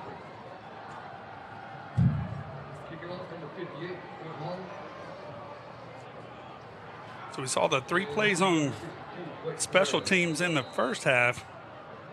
3 attempts. We said the over-under is 5.5, so that is still in play. No wagering, please. All for fun.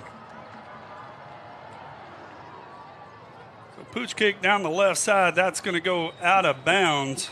The flag comes on. We'll see Rodney Webb will send out the offense. So the Hawks now trying to answer. The Hawks in the first half, 5 for 5 on the drives, 3 touchdowns, 2 field goals, including a 50-yarder. But the last 2 times were both field goals. And they've been doing mostly on the ground. Again, 201 total yards for the Hawks, only 12 first downs, 44 in the air, 157 on the ground. Prosper Neal 3 for 8, 44 yards. And then Carter Zom, 13 carries, 82 yards and a touchdown. Prosper Neal, 10 carries of his own for 75 yards and 2 touchdowns. All 3 Hawks touchdowns on the ground.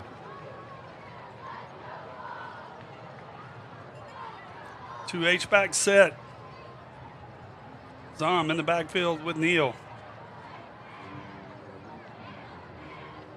Handoff, Zom. Gonna move forward for a gain of 5 on first down, getting behind that big offensive line.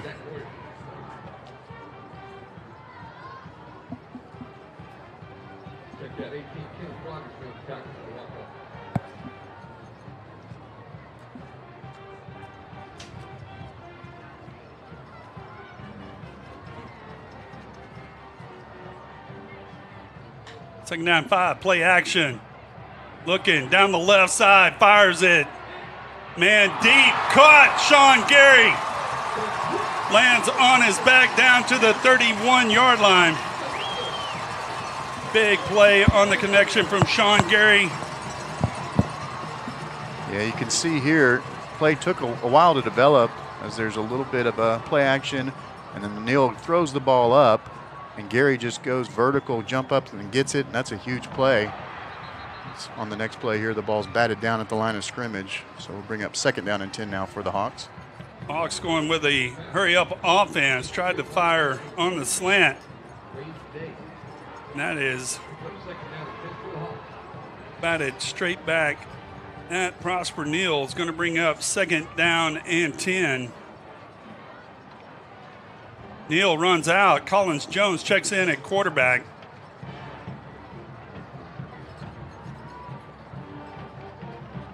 Jones, hands off. Zom around the left side, stiff arms one guy, bowls over a second one. Was going to be a short gain, turns it into 9 yards. Watching the replay here, as you see, Zom looked like he was going to get tackled for a loss, but just pushes the stiff arm out, pushes forward, driving into another Yellow Jacket, and gets a big gain. It's going to bring up 3rd and short now for the Hawks.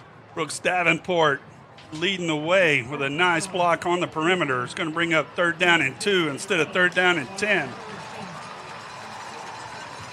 Collins Jones staying in at quarterback. Didn't see if anything happened to Prosper Neal. Looks like there was a penalty on the last play as well for the Hawks now with a first down inside the red zone. So Carter's on with a nice individual effort. We've seen him do it a lot. Saw from a caller earlier. And that's a Preston Landis back in the day.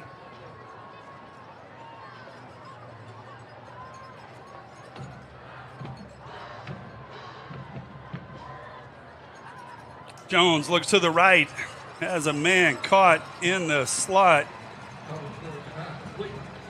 That is number 7, Sean Gary. Huge catch by Gary. Prosper Neal checking back in for the Hawks. Rush Creek Yacht Club texting in, David Warren. Sandra Davis watching from Newport News, Virginia. for the Jackets. Nice to have the Jacket fans. 2nd down, 9. Neal rolls left, has a man caught. Schmerzlicker, touchdown. The screen game in effect as Isaac Schmerzlicker got loose. And Prosper Neal with a touchdown pass.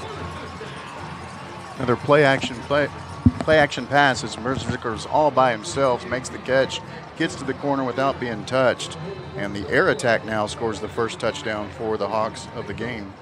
So interesting here with the Hawks now up 5. They're going to go ahead and kick the extra point.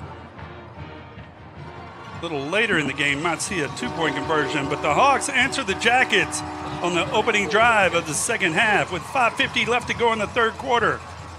Hawks back on top, 34-28 on the Rockwall ISD Sports Network. This Hawk broadcast is brought to you by Signature Pools and Patio.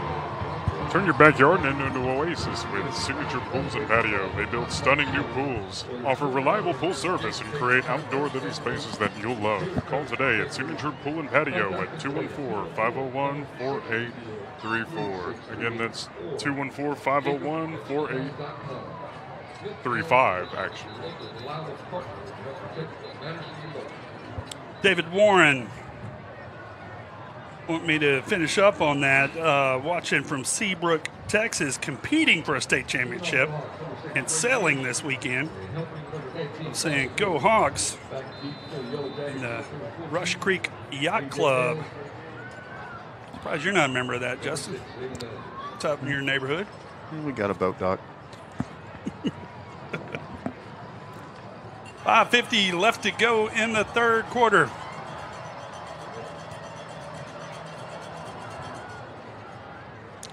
And that one will be sailed into the end zone. A really good job of the Hawks there to go and get that touchdown after giving up one the other way. But it's going to be a shootout. Sure would like the Hawks defense to get another stop here, get some separation.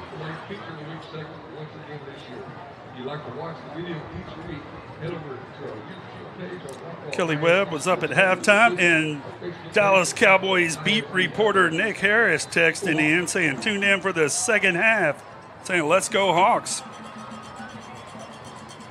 As we talked about, Longview Lobos up 42-21, but we know what big leads on North Forney can do. Rickard throwing out to the flats. Nice timing pattern to Duckworth. Caught out to the 40, gain of 15, and a quick start again for the Jackets.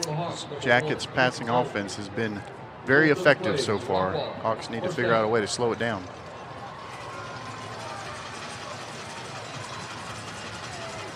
First and 10, quick screen to the right. Caught in a quick gain. The tight end Jet Lamb on the reception. Going to bring up second down and 5.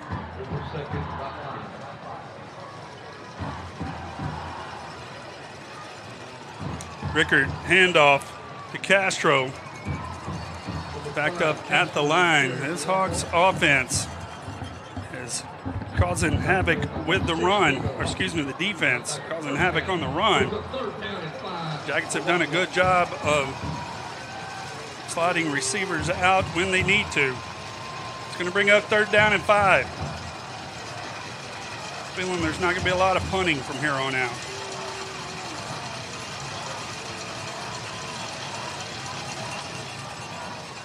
Handoff. Has room down to the 30. As Castro shakes one tackle and he gets into the end zone. 54-yard touchdown run by Caden Castro. And just like that, the Jackets have tied it up pending the extra point. Yeah, just a handoff up the middle. We just talked about how the Hawks were stopping the run, but not on that play. 54 yards, fights for the last few, but goes all the way into the end zone, and the shooting match continues. With 4:53 left to go in the third period.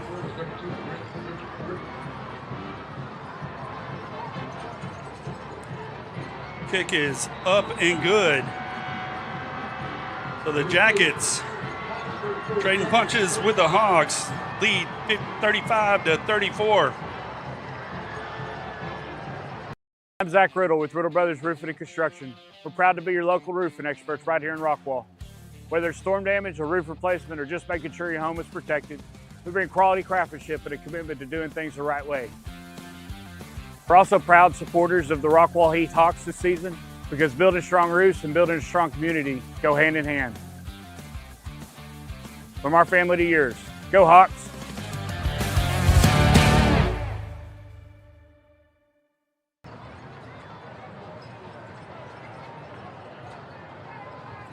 .453 left to go in the third quarter. 3 drives, 3 touchdowns. And these two teams, scoreboard is starting to add up. And 3 lead changes just in the first few minutes here of the third quarter. It's been a back and forth affair. Ashley and Annalise Nixon watching from Oxford, Mississippi. Anybody in here know anything about those two ladies? Truman Nixon, our spotter, and Ashley and Annalise in the land of the Rebels. Say hi to my baby girl. Sure she's not too far. Line drive kickoff.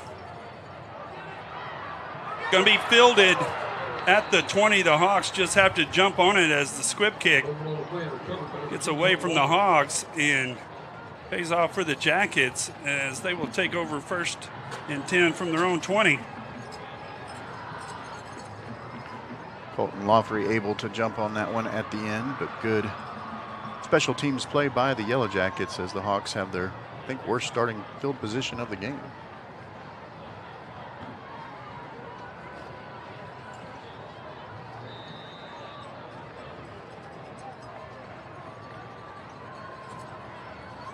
So the Hawks come out for their second drive, and now who is going to flinch first?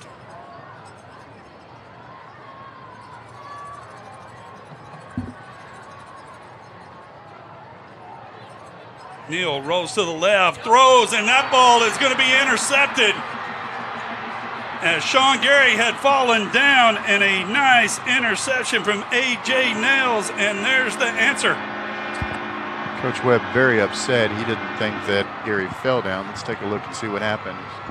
Prosper comes out. There's definitely contact there. Cannot tackle a receiver downfield, but no flag. Pretty easy interception as the Yellow Jackets are now going to have first down from the Hawks' 28-yard line. Coach Rodney Webb is not happy, but nevertheless, Jackets get the first break here of the third period, and now they come out with a chance to extend their lead.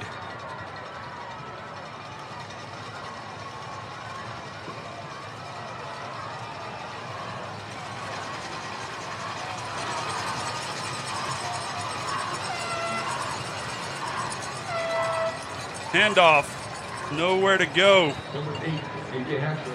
for Jacoby Hankins. Tackle made by number 8, Landon Foster for the Hawks. Second down and long, Rockwall. List of Hawks on the tackle.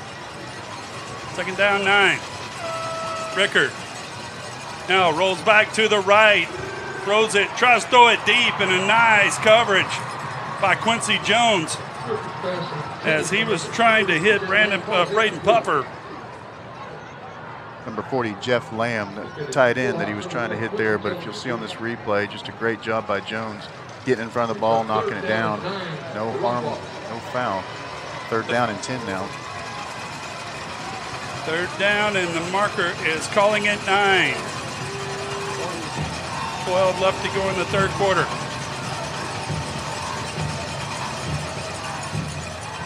Handoff up the middle. Not going to be enough for a first down. That's going to make it 4th down and 5. We will see what Coach Brooks does here. Does not appear to be sending out the field goal team. 4th down and 5. Another big moment in the game. The Jackets with the turnover trying to cash it in. The Hawks defense trying to turn it back over to the offense. 4th down and 5.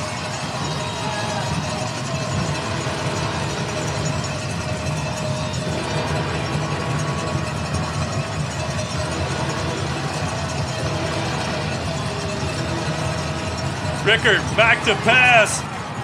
Throws it. And then it's going to be knocked away, and the Hawks defense comes up big.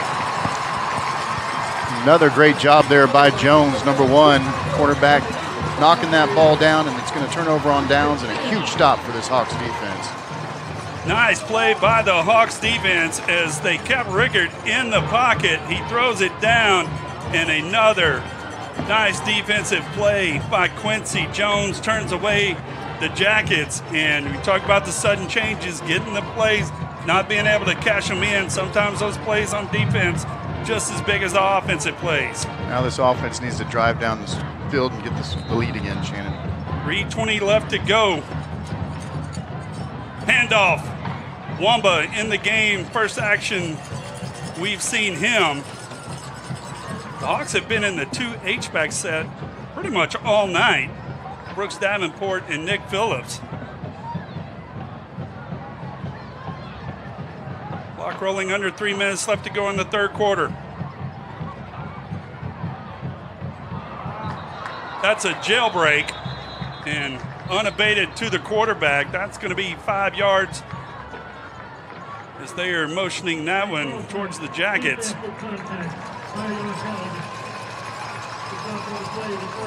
First down as he had to blow that one dead.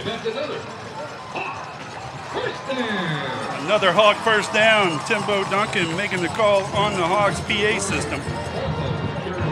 Timbo Duncan wearing a sports coat tonight, Shannon.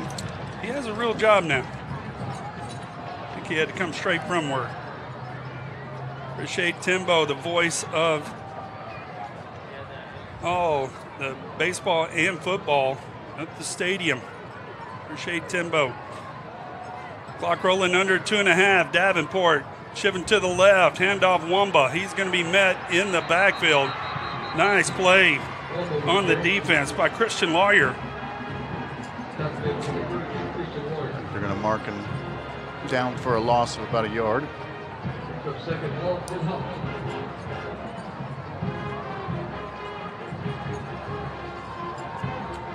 Both defenses coming up big. Both teams have an interception. And the Hawks getting the stop on downs.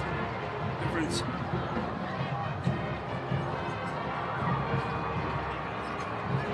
As Zom in the Wildcat gets around the right side, just uses his speed to get around the corner.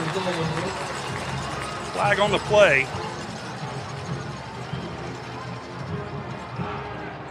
I'm going to call it holding on the Hawks as that is out there on the receiver.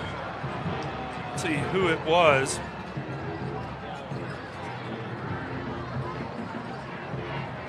Getting a little help. That is a huge play, as that is going to bring up. Well, the foul occurred at about the 39-yard line. They're discussing it now, so it should be 10 yards from the spot of the foul.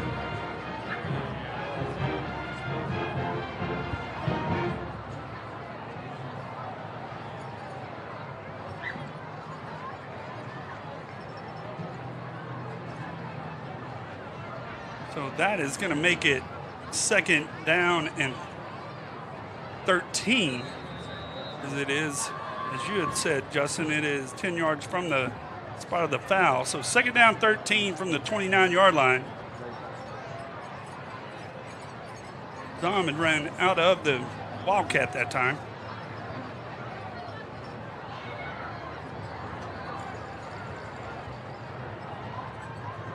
Play clock down to 4.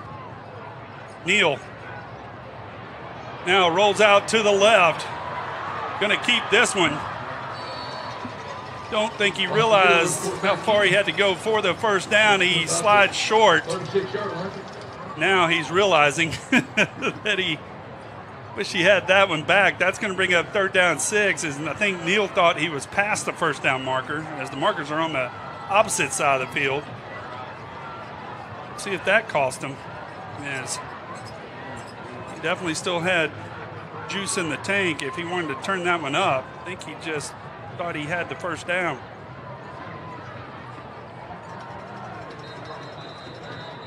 Coach Rodney Webb's going to call a timeout. We'll take a timeout with him. 1 minute left to go in the third period. Big possession here for the Hawks.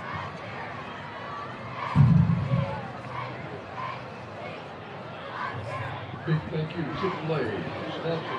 This broadcast is brought to you by Jacob Rhodes of Smith Allen Insurance. Has your home insurance rate doubled in the last few years? Talk to Jacob Rhodes, your trusted broker at Smith Allen Insurance. Born and raised in Rockwall, Jacob is committed to finding the best rates along with top-notch service. Contact him today at 214-460-3638 or Jacob at smithallen.com. Smith Allen Insurance, your local, reliable partner to help protect what matters most to you.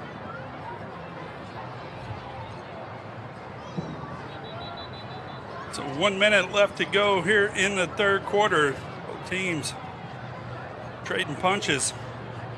Jackets have scored on their first two possessions, and Hawks hold them on their third. The Hawks scored on their first, and a turnover on the second one. So the Jackets, later in time of possession, the Hawks need to convert this third down. 3rd and 6 for the Hawks.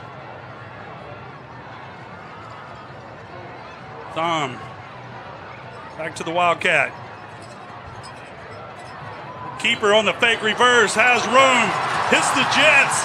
One man to beat, but he's run out of bounds at the 40-yard line. Nice play design on the run by the Hawks. And another big third down conversion. A.J. Brown running him out of bounds.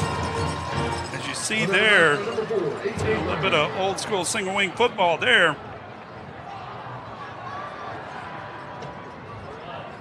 So first down and 10 from the Jackets 42. Hawks with a new set of downs. Zom on the carry, sidesteps to first tackler.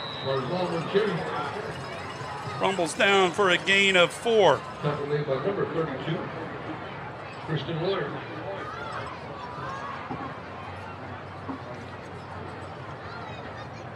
Get one more play left in this third quarter.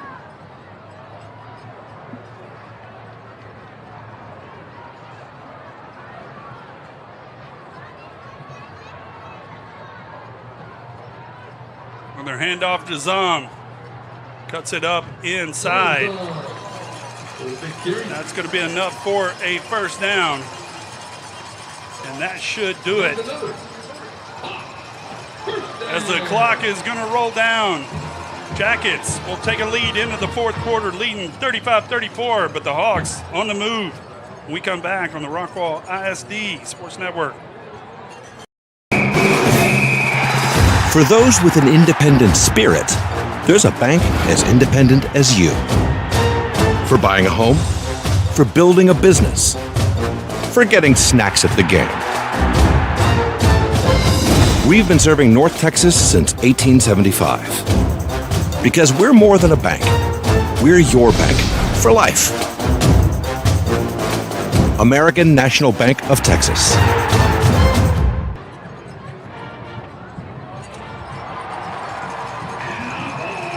The Dutkas tuning in from Florida. Landon, Kim, and Brent saying, go Hawks. And Justin, I hear we got a shootout going just about 10 miles away over in North Forney. Got an update in the fourth quarter. Longview 49, North Forney 35.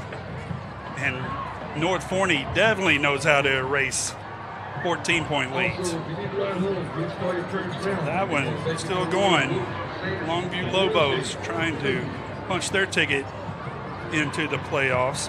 Still a lot of action left. A lot of action here. 1 quarter left to play here in the I-30 Classic.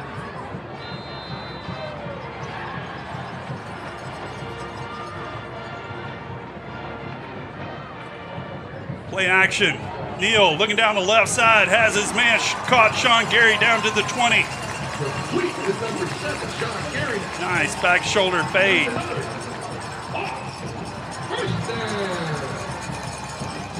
Neal here taking the shotgun snap, waiting for Gary to get open. He gets space, makes the catch, and gets 12 yards on the play for another first down.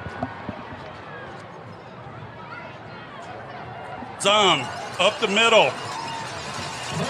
Down to the 10-yard line. Another 10-yard gain and another Hawk first down. Is going to make it first down and goal from the 10.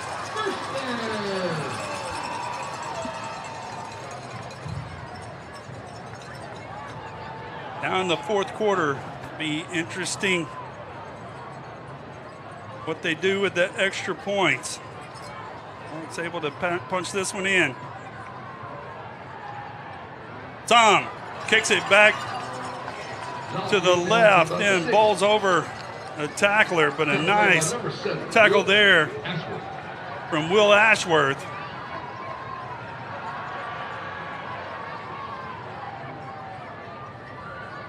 Cuts it to a gain of 3. Nice tackle by Ashworth.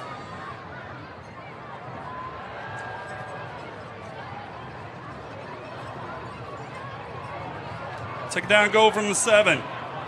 Neal. Play action, rolling to the right. Now he's going to tug it in, cuts it back to the outside. Tiptoes down to the 2-yard line. Nifty run by Prosper Neal. Mark him down at the 1-yard line. Looked like he had a couple guys, just didn't feel it. Moves up, gets 2 guys to bite, and then skirts it. Not giving him an extra yard, but we'll take it. Nice spot for Neal as he's going to check out, and Collins Jones checks in at quarterback. 10:53 left to go. Hawks trying to reclaim the lead. Jones, keeper. Gets to the end zone. They are going to call him down at the 1. Looked like he got across. They said he's just short of the goal line as he is spun there, knocked forward. Looked like he got knocked across the goal line. Nevertheless, it's going to be 4th down and 1 from the goal line. Prosper Neal checks back in. Hawks, they are going to call a flag. Not sure this is a big call here. Flag immediately. It's either offsides or illegal procedure, but the hands go up. It is a touchdown. Prosper Neal.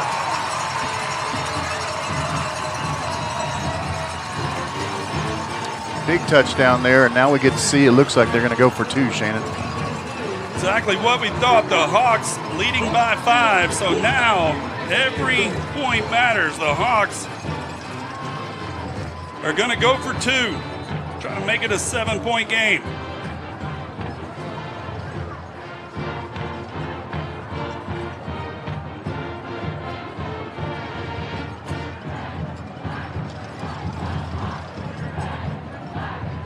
So I think they're going to rewind the play clock now that they have set it, and they do.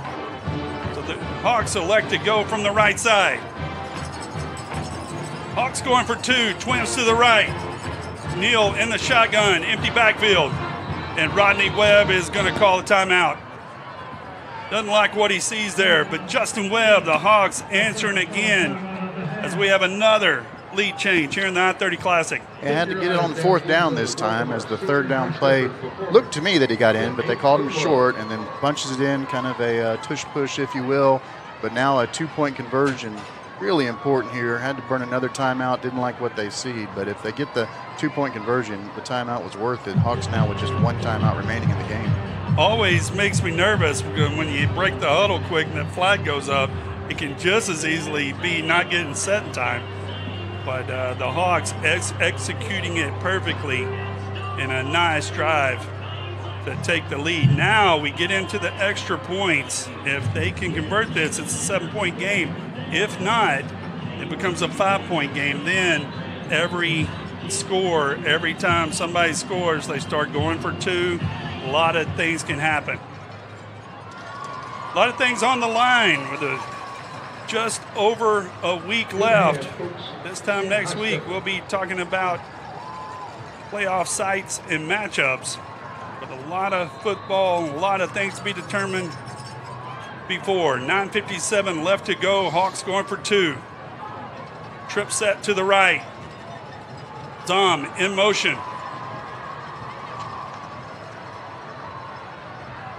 Throw to Zom. Ball's incomplete. And the extra point is no good. It looks like it was actually intercepted there, but either way, unsuccessful. So the Hawks now with just a 5-point lead. So the Hawks take the lead. They'll take a 5-point lead with 9:57 left to go. And that was a nice play by Ashworth. And now we're getting down to those last 10 minutes. You're getting the feeling. It's an old cliche, but you're getting the feeling team that gets the ball last wins. I like to say it's the team that makes the biggest defensive play. We know there's going to be points. We knew there'd be points going into tonight. There's already been 75 points scored. There's going to be more points scored. Who's going to step up for either one of these teams and make that big defensive play or the big stop, or a lot of different scenarios? But either way, this I-30 Classic has lived up to the hype. Hawks averaging 40.1 points scored per game coming into this one, so they are right at the verge of hitting that number. But something tells me the final score is not going to be 40-35, Shannon. I'd be willing to bet on that. Not that we do any wagering at the high school level. Wagering again. Just like we had 5.5. That's looking like it's going to go under. 9:57 left to go. Hawks line up. They are not opposed to onside kicks in these spots either. Winters is going to kick this one deep. It's going to be fielded at the 18 on the move. Tackle is going to be made at the 30, as that is A.J. Nails on the return. And now a flag is going to come out on the extra point. Excuse me, that was Jerry Castro on the return. Let's see what the flag is.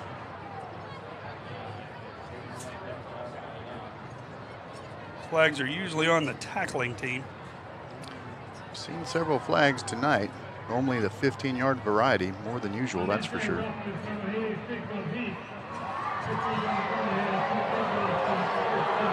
That is a 15-yard penalty on the Hawks. Coach Webb is not having a lot of fun conversations at line judge. He is irate. That is going to take it out to the 45, give the Jackets a shorter field.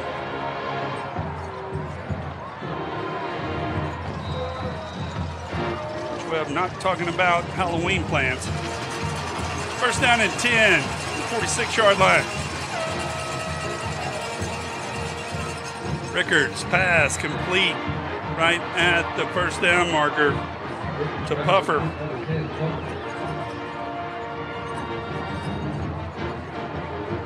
Jackets still in the hurry up.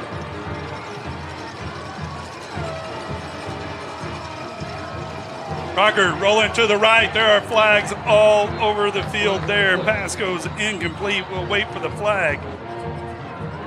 Jake Giss tuning in from Nashville saying, let's go Hawks. And they are saying an illegal chop block. It'll be a 15-yard penalty in the Hawks' favor this time.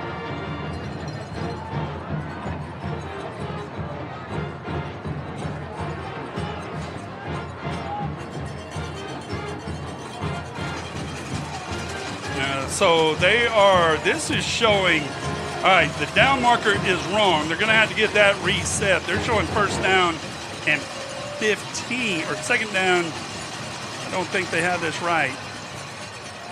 Rickard runs the ball. I don't think Coach, I don't think they've noticed, unless I missed something. On the spotting, yeah, Coach Webb talking to the line judge. This is supposed to be second down now. That should have been first down at 25, in my opinion. Did we miss something? I don't know what happened there. That does not seem right to me either, Shannon. They're even saying right here, second down and 21, but the down markers are not set over there. Interesting to see how this plays out. Rickard throws it, has his man in the flats, going to be brought down at the 50, and I think we're about to see a lot of conversation. The down marker on the scoreboard does show third down and 16. That is not what is showing with the down markers.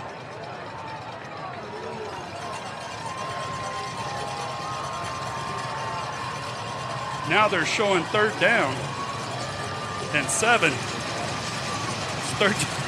This is going to be interesting. Rickard rolls to the right.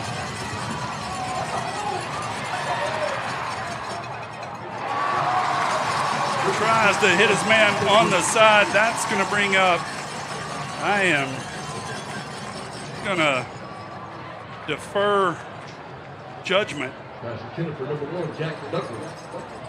Rickard was trying to get his man to go deep.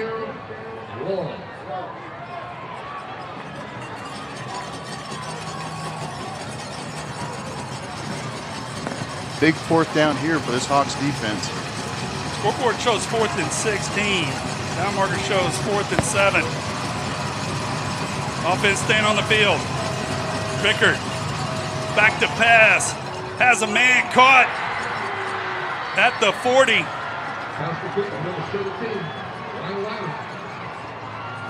First down for the Jackets. Another big fourth down conversion.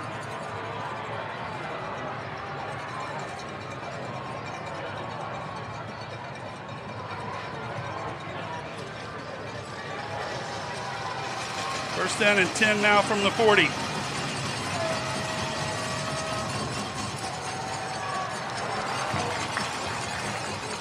Handoff Hatcher tackled immediately. Nice job by number 14, Zeke Cannon on the tackle. Number 14, team captain, Zeke Cannon.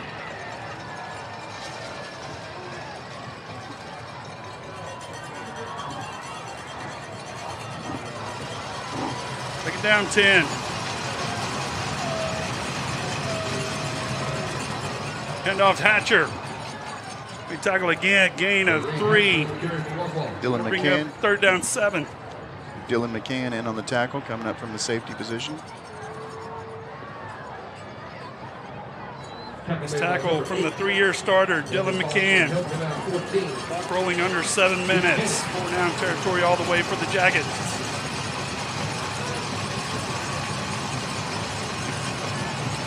Cloud looks back to the sidelines for the play. 14 seconds on the play clock.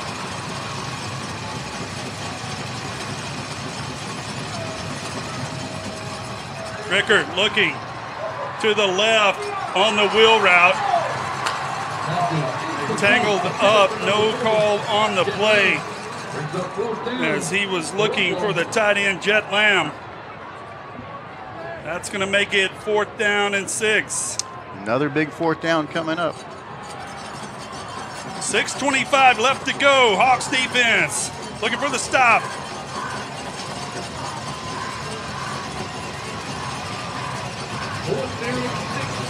Fourth down and 6. Fans are on their feet. Rickard rolls to the right. Nowhere to go. Cuts back. He is being slowed down, and the Hawks defense comes up with the play of the game. And they'll turn it over on downs. They'll get it about 15 more yards on the play, too, as we'll see the replay here. That was a great job of pursuit. As Rickard just looks for somebody, can't find anybody. Zeke Cannon applying pressure. And I believe is that number 3. Dylan McCann coming in and making the tackle. Dylan McCann with the play of the game as Rickard rolling out to his right. I believe they're going to call Heath on, or they're calling somebody on a dead ball foul. But Dylan McCann on the safety blitz comes up with a play of the game. And the Hawks now could go down and put the hammer down. Well, they need to go down and get a touchdown, and they need to burn some of this clock. But if they can do both those things, we might remember that play as the turning point in this game, because until then, it was anybody's game. 6:17 left to go. Handoff Zom. Tries to kick it to the outside. Nice tackle on the play by Christian Lawyer. Hawks can't get too conservative here. Need to go get a score. First time since the first period they've had a chance to go take a 2-score lead. Clock rolling under 6 minutes. Touchdown here would really put some heat on this Jacket offense to have to score quickly. Second down, 12.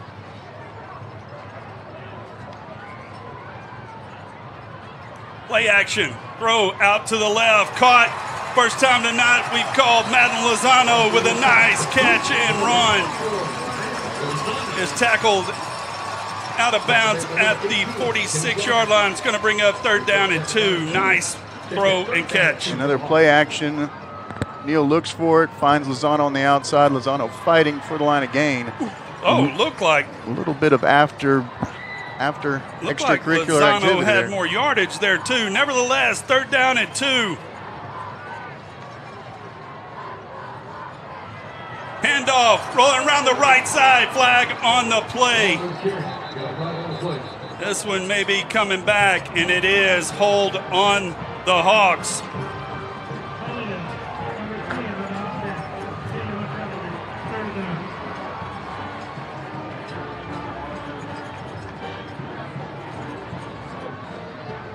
Call the Hawks. Huge penalty there is going to bring it back. Instead of third down and 2, it's going to make it third down and 12. Man, it would have been a first down on the play, but yes, third and long now for the Hawks.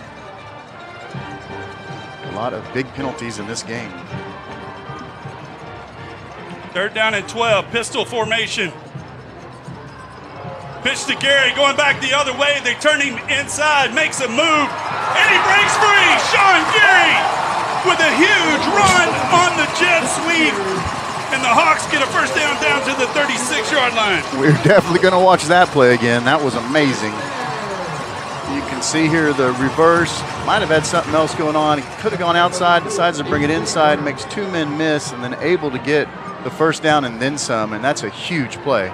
Brooks Davenport with a huge block and a great individual effort by Sean Gary. Clock rolling under 5 minutes.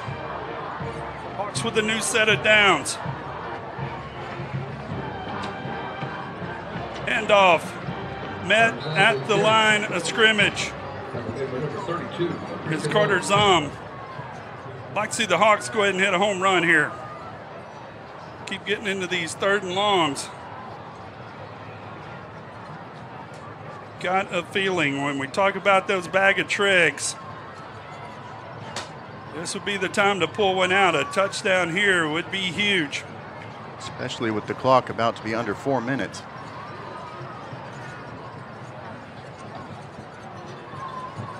Second down and 11. Zom breaks a tackle, gets around the outside. Nice block by Madden Lozano, freezing down to the 4-yard line. And a great downfield block by Madden Lozano, and another great run by Carter Zom. Well, I don't know if that was a home run, but it was at least a triple. That was every bit of a triple, as gets him down to the 10-yard line. Clock at 3:49. Hawks needing to cash this one in. Jackets trying to hold the Hawks to another field goal. Zom sidesteps. Tries to get to the outside, and another nice job by Lawyer, along with number 25, Braxton Chaplin. Jackets are going to call their first timeout. Jackets call a timeout, 3:35. Hawks knocking on the door, trying to put it away in the I-30 Classic. The Rockwall ISD Sports Network.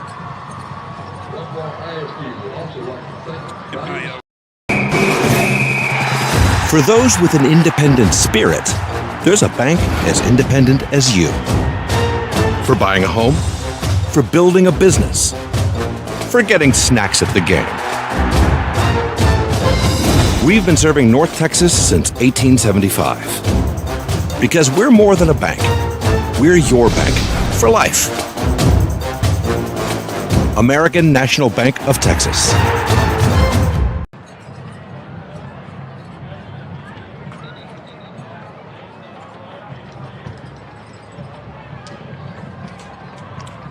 .335 left to go in the game. Hogs trying to put this one away. The Jackets trying to at least hold them to another field goal attempt.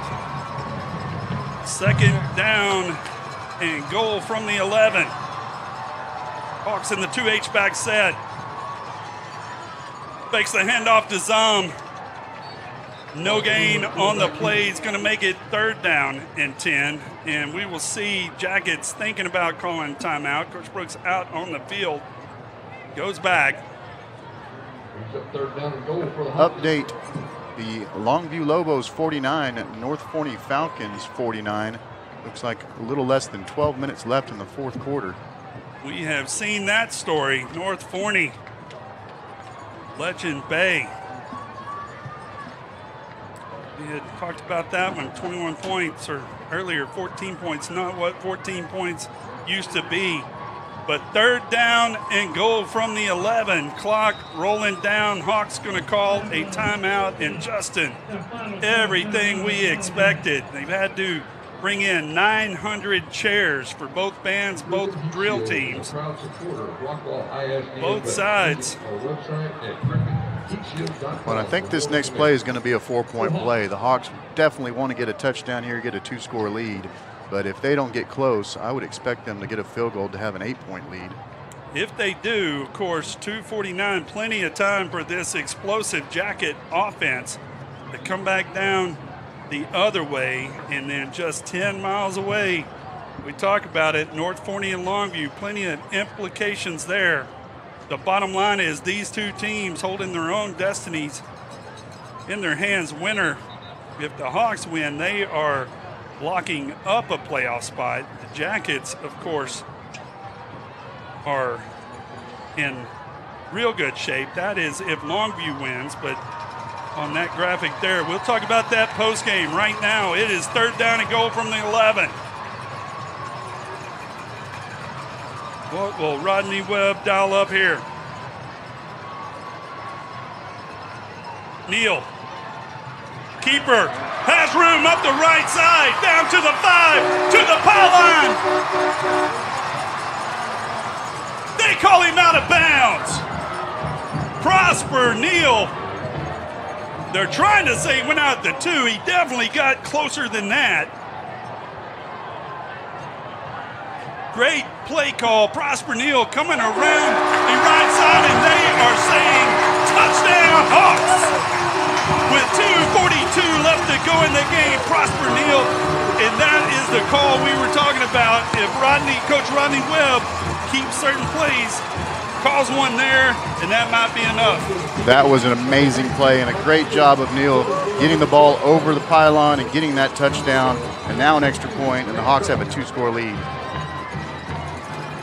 They were definitely trying to say he was short, and what a play. We'll look at it after the extra point. Kick is up and good.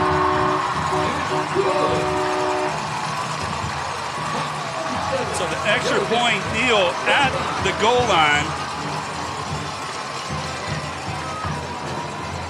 has his reached out, really can't tell from here. We only have the one angle. Appreciate Tristan Rodden, but he did stick the ball out and hit the pylon. And the touchdown for the Hawks, and they have a 47-35 lead with 2:42. Now that does not mean by any means this is over. Jackets still with 2 timeouts. Hawks have used all of theirs, but what a drive. We talked about it. The one big stop that the Hawks had to have, Justin. They got it, and then more importantly, cashing it in on the other end. Well, now this defense can put their ears back, get after this quarterback. A sack or two could make a big difference. A turnover, obviously, or a turnover on downs would probably end it. But 2:42, we've seen the Jackets go down the field very quickly, so I'm not holding my breath just yet. We have Hawks QB1. The original OG, Josh Hoover, heading back to Fort Worth. Just saw our text. I texted him at halftime, told him to come up. I heard there was a sighting. They are on a bye week. The TCU quarterback heading back. Always good to hear from Josh Hoover. Heard from Caleb and Alex earlier. They are in South Carolina watching Caleb play baseball. Jackets bring the kickoff out from the goal line. They get across the 32-yard line. So the Jackets will set up 2:36. The thing here is the Hawks. You want to bend but don't break here, but that old conservative, we've seen conservative defenses. Please don't. Prevent defense can also prevent you from winning. Yeah, I was about to say, whatever you do, don't say prevent defense. Hawks need to get pressure on the quarterback no matter what. 2:36 left to play. Rickard back to pass, screen pass to the left. Caught immediately. Nice tackle on the play for no gain. That's Eddie Murphy, number 91, making a big tackle there. I think that was number 16, Carson Adams on play too. On the tackle. Jackets quickly back to the line. Rickard back to pass, looking down the slot, overthrows his man. 3rd down and 10. Clock down to 2 minutes and 7 seconds as well. Hawks defense needing to come up with one more stop. Brings up 3rd down and 10 for Rockwall.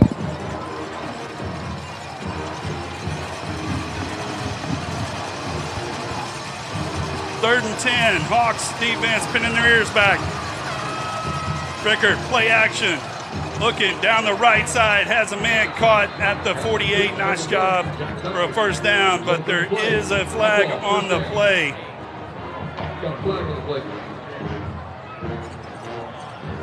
There was a clipping block. I think that might be the call. Chop block, the call. Huge penalty against the Jackets at the 2:03 mark. That is going to back it up to 2nd down and 20. Hopefully they'll mark it as 2nd and 20. We will go back and watch the film earlier, but it is irrelevant at this point. Because that is a 15-yard ride, which is what we saw earlier. 3rd down and 25, they're saying. 2nd. Rickard throws it down the left side, incomplete. Intended for Ryan Wiley, and nice defense by the Hawks as Colton Laughrey and Dylan McCann. And we are at the 2-minute timeout. 1:56 left to go. Hawks trying to close this one out on 4th and 25. We'll just keep it right here, Justin. We talked about it back and forth all night. The Hawks defense has come up big when it needed to. Now with a chance to put the dagger. Yeah, 4th and 25, you like your odds, but with this Rockwall passing attack, nothing's over till it's over. So one more play to go, but a stop here. Only 2 timeouts left for Rockwall. This one should be over if the Hawks can get a turnover on downs, and what a victory it would be for these Hawks. Really back and forth game. Hawks off to an early start in the 1st quarter, had a lead going into halftime, and then the Jackets came back strong in the 3rd quarter, made it a game, took the lead a couple different times before the Hawks were able to score back-to-back here to get a 2-score lead. But with 1:56 left, 4th and 25, this is a pretty important play. 1:56 left to go. Jackets need a miracle. Trips to the right. Rickard back to pass. Rolls up. Throws it deep. Hawks have a lot of people around him, but it looks like it is caught right at the 1st down marker. Gain of 25. The Jackets still have life.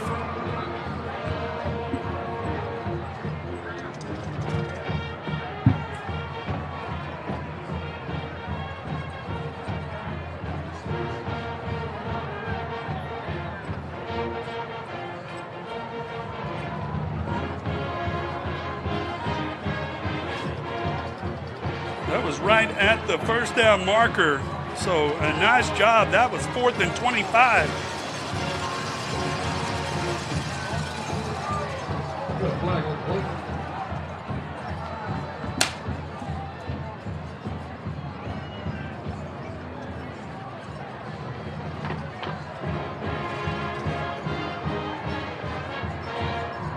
Now they're having trouble with the chains. They're going to call that first down.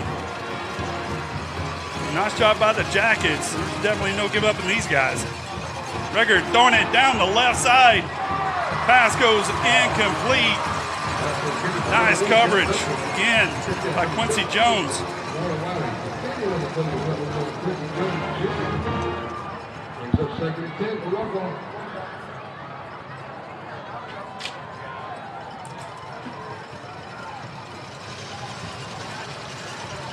Second down, 10. Back pass, got the screen. Has his tight end. Cuts it back to the outside. Nice play. That's going to end up for a first down. The clock will continue to run at 1:32.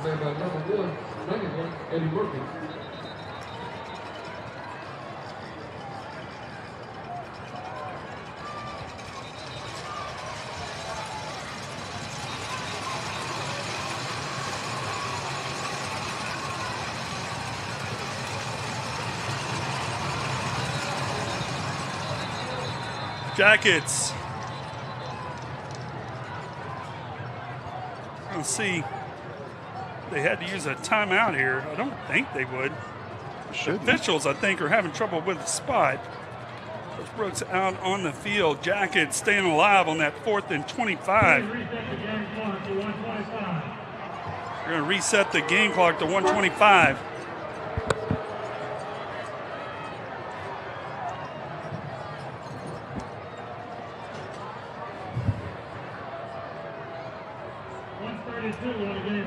Oh, now we're going to 132. 132. They're saying now it's 132 on the game clock.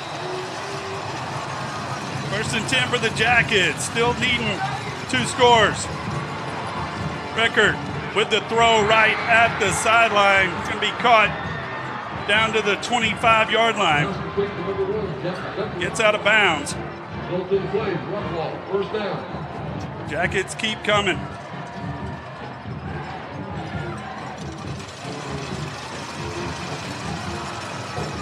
Rickard bobbles the snap and goes down the right side. Throws it into the end zone. Flags on the play.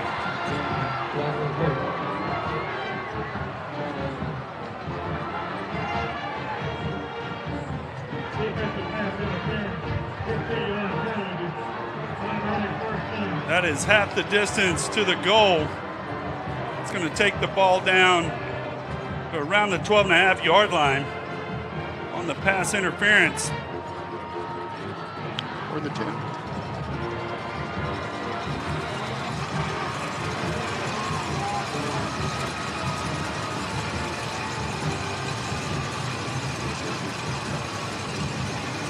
.119 to play. 1st and goal from the 10. Rickard back to pass, looking on the left side, splits. Has to throw it out of the back as Rickard is hit hard.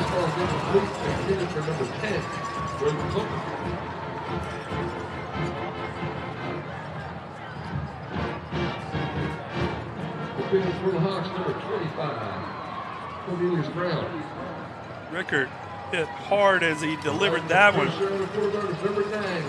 And bring up 2nd down. Luke Mitchell on the blitz there. Still a minute 13 left. If the Jackets can score, they will definitely need an onside kick. Man in motion. Rickard back to pass. looking down the seam, has his man, touchdown, Jackets. Jaden Petrino on the touchdown with 1:10 left. And Justin, we knew that this is always destined to come down to the last minute. Didn't expect it to be a two-score ending, and as we've seen, the passing attack from these Jackets is substantial. A little slant route in the side and a touchdown, so an onside kick will be coming after this extra point. And regardless, with 2 timeouts, the Hawks will have to do something as the extra point's blocked. Not a huge factor, as the Hawks still going to have a 6-point lead. So the Jackets were going to need a touchdown either way. But the Jackets showing what all the, you just talk about this community and everybody involved, all the people that it takes to put it on, and this one coming down to another classic. Definitely going to see the hands team on for the Hawks as they'll defend against the onside kick. And we got a bunch of shout outs coming in. Justin Holland saying no place like Heath, and that's coming from a Jacket. Justin Holland, big supporter from Rockwall, and has raising a couple of Heath Hawks. Tanya Miller texting in saying we got this. Tanya always listening in. Josh Chitwood checking in, saying we looked good at halftime. So onside kick coming. 1:10 left to play in the game. Both teams ready. No tricks here. This one's just coming. Hawks trying to possibly seal up the #1 seed. North Forney having something to say about that over against Longview. They now have the lead over there. 1:10 left to go. Onside kick coming. There's the kick. Quincy Jones has it, falls on it. Game is not over yet. There is 1:10 left to go. Jackets do have 2 timeouts. But the Hawks doing a good job there with the extra point. Now they're going to need to run a little bit of clock here. Another first down will seal it. Was a really good job by Quincy Jones, just making a clean reception there, get down the ground, protecting the ball. But the first down here should do it. 2 timeouts for Rockwall. So the Hawks, if they ran the ball up the middle and didn't get a first down, would not be able to run the clock out. So they will definitely need to get a first down here. 4:26 left to go over in North Forney. The Falcons 56-49 over the Longview Lobos. And if North Forney wins that and the Hawks are able to close this one out, would not be good for the Jackets. Handoff to Zom, tackled immediately. Timeout called with 1:05. So if North Forney,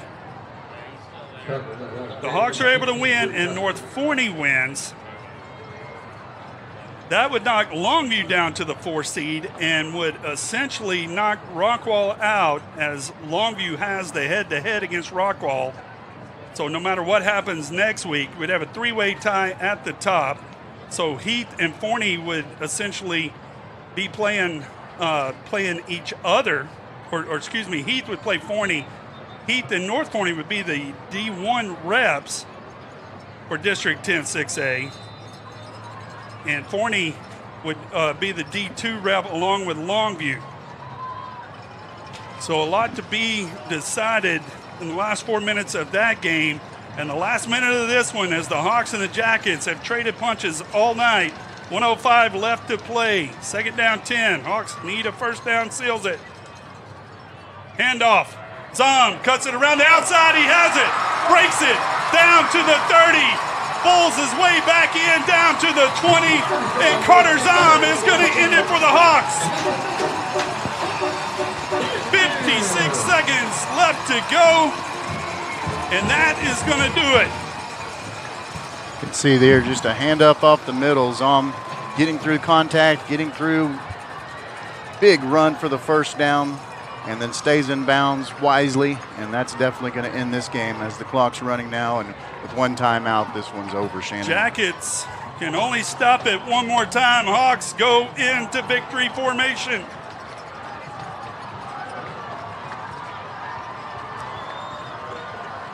Prosper Neal takes a knee. The Jackets will call that last time out.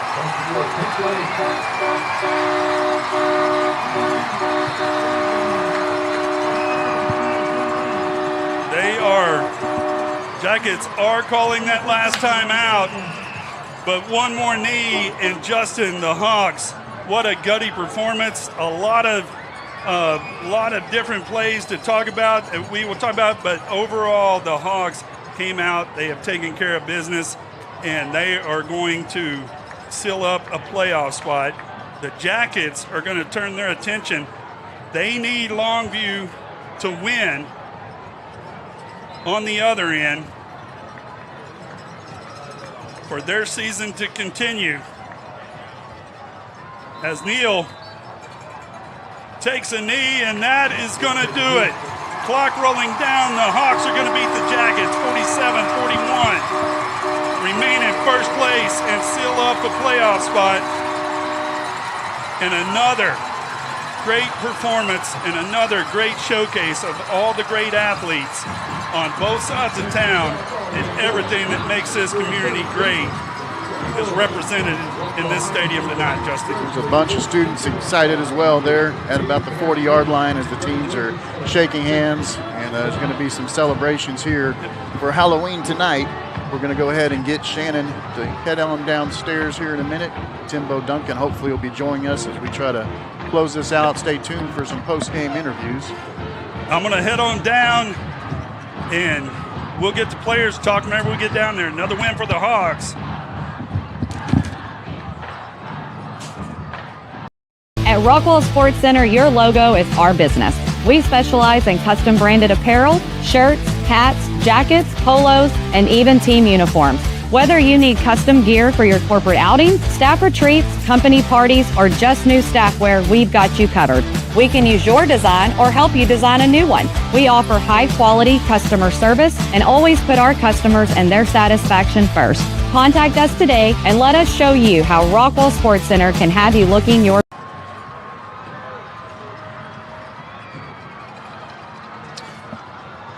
Heath Hawks victorious here, 47-41 over the Rockwall Yellow Jackets, as I'm being joined by Timbo Duncan, our PA announcer in the booth. And Timbo, how'd you like that? Man, you can't get much better than that. Two tough teams going at it, and man, it just seemed like we just knew it was going to go down to the last. Whoever had the ball last, it seemed like who's going to win. And whew, man, take a deep breath now, guys. Well, a big defensive stop or two sure helped the Hawks there in the fourth quarter, and the offense able to continue to put the pedal to the metal as they score 47. They averaged 40.1 points scored per game coming in this one, but 47 enough as they get a much-needed victory and have secured a playoff spot. We do have an update. The Longview Lobos 55 now, North Forney 56. The Lobos did not get the extra point, so 3 minutes, 29 seconds left in that one in a one-point game in North Forney. But how about these Hawks, Timbo? Justin, I tell you, I'm really proud of that coaching staff. They got those kids prepared. You know, we took a punch in the mouth last week, and these kids came out this week, and you would have never known what happened last week. They played like champs tonight. They kept coming. Defense played the lights out. We got the stops when we needed it. We got the touchdowns when we needed them. The tush push, baby, it worked. It doesn't work any better than that. We learned something from the Philadelphia Eagles. Love it. Well, I don't know about the Eagles, but the tush push did work here, because I believe that was the winning touchdown. Prosper Neal also getting a big run on that 3rd and 12, getting the ball just across the pylon and scoring. But Hawks enough offense to hang on and win. See Sean Gary there on that play making an incredible first down, coming back up to the middle, making several guys miss. So many big plays in this game. But the Hawks showed up tonight, and the Hawks are going to have a great Halloween for sure. We can go trick-or-treating now, guys. Prosper Neal, unbelievable performance. Carter Zom, unbelievable. Look at this. Wow. Unbelievable. Unbelievable.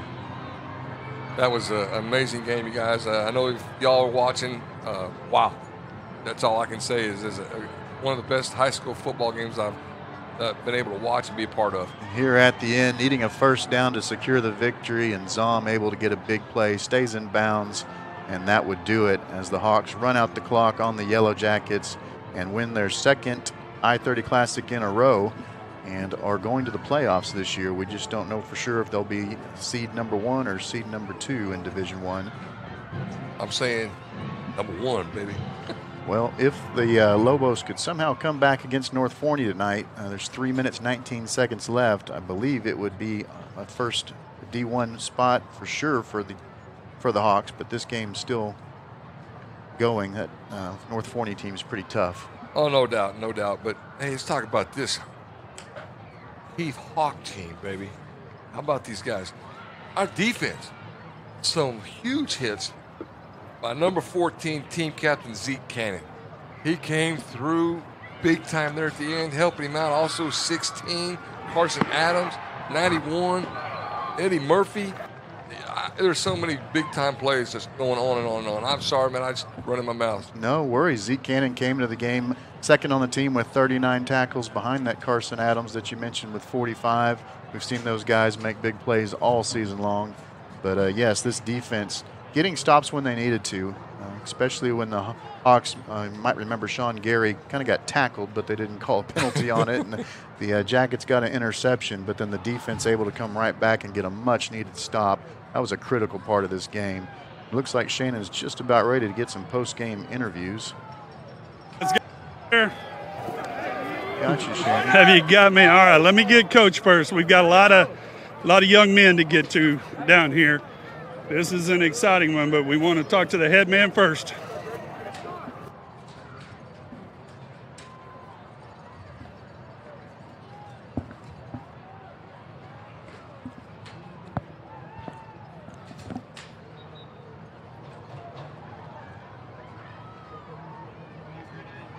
Hey guys, we're weeding through a lot of happy people down here.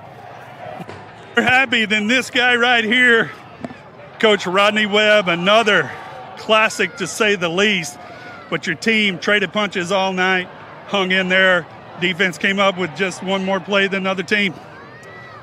Yeah, you know, Shannon, what I just told our kids is that it's the character and the grit, the togetherness that they play with.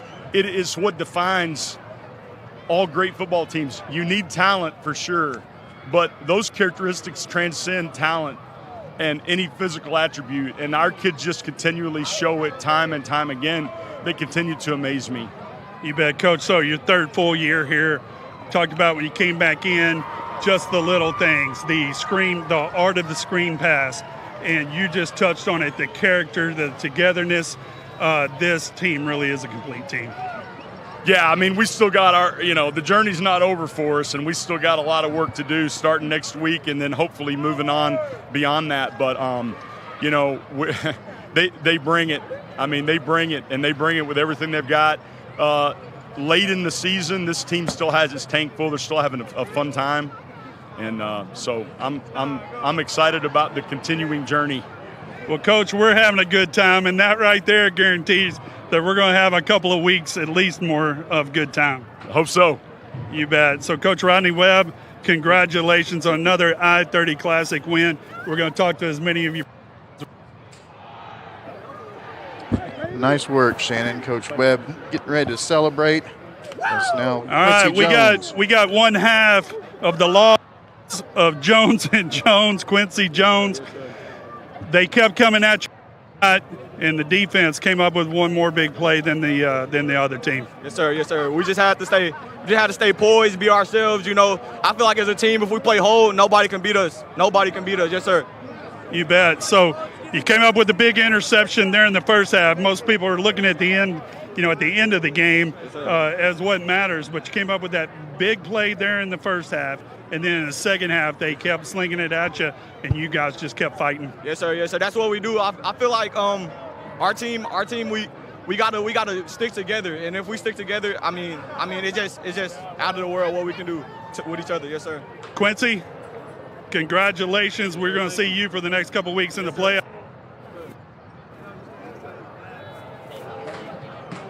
All right, don't let Prosper Neal get too far away. But hey, guys, for 3 straight weeks, I've been meaning to interview this guy because when you're talking about that's multiple 50-yard field goals, don't think about it unless it's a field goal to win or lose the Super Bowl. But those 2 big goals, Bronson Mueller is who we have with us. Bronson, those 2 big field goals in the first half keep delivering, and it ends up being the difference in the game. Yes, sir. We go out there, we practice special teams 4 times a week before in preparation for the game, and it shows out here. I mean, I think we got one of the best special teams units in all of the state, and we just keep continuing to improve it each week. So, you bet. So I've got to ask you a couple questions. First of all, a couple of weeks ago you had the big, or 3 weeks ago you had the big field goal to win the game, or the big extra point to win the game. Is there any different approach when it's that final one? Do you think about anything different? And do you think about anything different between an extra point and a 50-yarder? I've been doing this since the end of my freshman year when I got pulled up, and it's been almost 3.5, 4 years. So I've kind of gotten in the groove, and my headspace is in the right place every time I'm going out there for a kick. So it's honestly just the same for me. You bet. And no small task on all those onside kicks and the kickoffs, too. Bronson Mueller, you are a huge reason your team's going to be going to the playoffs. Thank you. I appreciate it. You bet. That is Bronson Mueller, Hawks kicker, with another big night. And, guys, y'all go ahead and visit. We're going to talk to some of these other players. We'll stay here as long as they need to. I think this is Shannon's favorite part, the post-game interviews. Getting on the field, mixing it up. Tell you what Bronson Mueller, like he said, a 50-yarder, I think it'd been going for 60. Yeah, he's been pretty automatic, definitely a weapon, and we talked about it earlier in the season. The kicker behind him probably is going to be a kicker in the next level as well, so the Hawks definitely do it with Bronson Mueller and Braden Winters, both very talented as kickers. Braden Winters is a junior, so we'll probably get to see him next season, which is a nice luxury to have. No doubt. You know what? I got to meet with Coach Webb the other day, and I was doing the JV game, and got to talk to him a little bit. And he's such a humble man, and I kept bragging on him, and he kept telling me other things, just like bragging about the kids, not himself. And he's such a great guy. We are so lucky to have him. I love that dude. He gets the best out of these kids and the best out of the community. You got to love him, and you got to love what these kids brought to the field tonight, especially after a tough loss last week. Yeah, last week, definitely a different situation. You just kind of felt like that first drive last week, the Hawks were kind of out of sorts, and it went downhill quickly from there as the Longview Lobos just were all over them, scoring points at will. But this week, totally different. Hawks come back home, take on their rivals from across town, and show what they're made of, as we've got Shannon now with our quarterback. All right, guys. Hey, the 2 big offensive weapons here, not to exclude number 23, but Prosper, we're going to start with you. You had the injury last week. This week, knew you were going to go all the whole time, but was there ever a thought that with that hurt left shoulder that it might affect you at all? Because it definitely didn't tonight. No, when I started the game, I knew it wasn't going to affect me. It's a lot easier to play when you got something else you're playing for. I think I give all the glory to God and my family and this community, so it's a lot easier to play when you're playing for something else. You bet. And Sean, hey, we'll lay it all out there because I know what kind of young man you are, and I also know what kind of competitor you are. I know you weren't happy with last week's game. And we even said it on air. We would never, try to talk negative at all. But I know you were not happy with the way you play. What was it like this week in preparation for this one and coming back and answering the bell tonight? This week, I feel like I just had to put more focus on my practices. And, we couldn't start slow like last game. We knew we was going to start. This came out a little different. You bet. So, Sean, or both of you, I know there early in the game, first drive, wasn't quite going. The big play, looking for this guy here. Oh, yeah, 23-2. but you got chances. You guys kept making the plays on offense, but tell us what it was like over there when you're watching your defense step up and make just enough plays to spin this thing. I mean, it was great. At the end there, they played their hearts out, and it's a blessing to have those guys, and they're gonna give it their all no matter what. So I always have that in my heart, and I always know they're giving it their all, and we don't have to worry about effort issues or anything on this team, and it's such a great thing to have. You bet. Carter Zom stepping in here. Another big night. And Carter, when we were trying to close it out down there at the end, walk us through that last drive. I know we're trying to kill the clock, but you knew you had to get that first down, didn't you? Yeah, I knew I had down and with Sean Gary here. But, yeah, I mean, I saw daylight and I just took it. I knew what we had to do to finish the game, and that's what I did. You bet. Well, guys, I know there's a shootout going on about 10 miles from here. It was 56-56 last fall. So, there's a lot to be determined over there, but you guys took care of business here, and you're going to be in the playoffs here in a couple of weeks. That's all we got to do is take care of business, and we did. You bet. Well, appreciate it. Congratulations. Go celebrate with your team. There's Sean Davis in here, and guys, congratulations. Go celebrate with your team. You bet. Shannon, we do have a final. The Longview Lobos 55, North Forney Falcons 56 finals. So North Forney wins by 1 point. All right, so North Forney won. North Forney wins. So North Forney won 56-55. That has implications for these Yellow Jackets. Look, guys, this is just a huge night. This showcases the best of everything we have in our community, all the way from the coaches, the teachers, the administrators. Chief Brandon Siri texting in earlier, everybody that it takes to make all of these, just to make these games happen, from the 100-yard flag, from Rockwall Ford, everybody, we could talk about them all the time, but Timbo, you've been here the whole time. That's what makes this community such a great place to live and raise our families. Absolutely, Shannon. We can't thank all of our sponsors enough. These guys come out, they help us out, and they throw the money at the district, and the district puts it all together. That's why we have all this field. Now, go ahead. You got to interview. Go ahead. Oh, no. We've got plenty of time.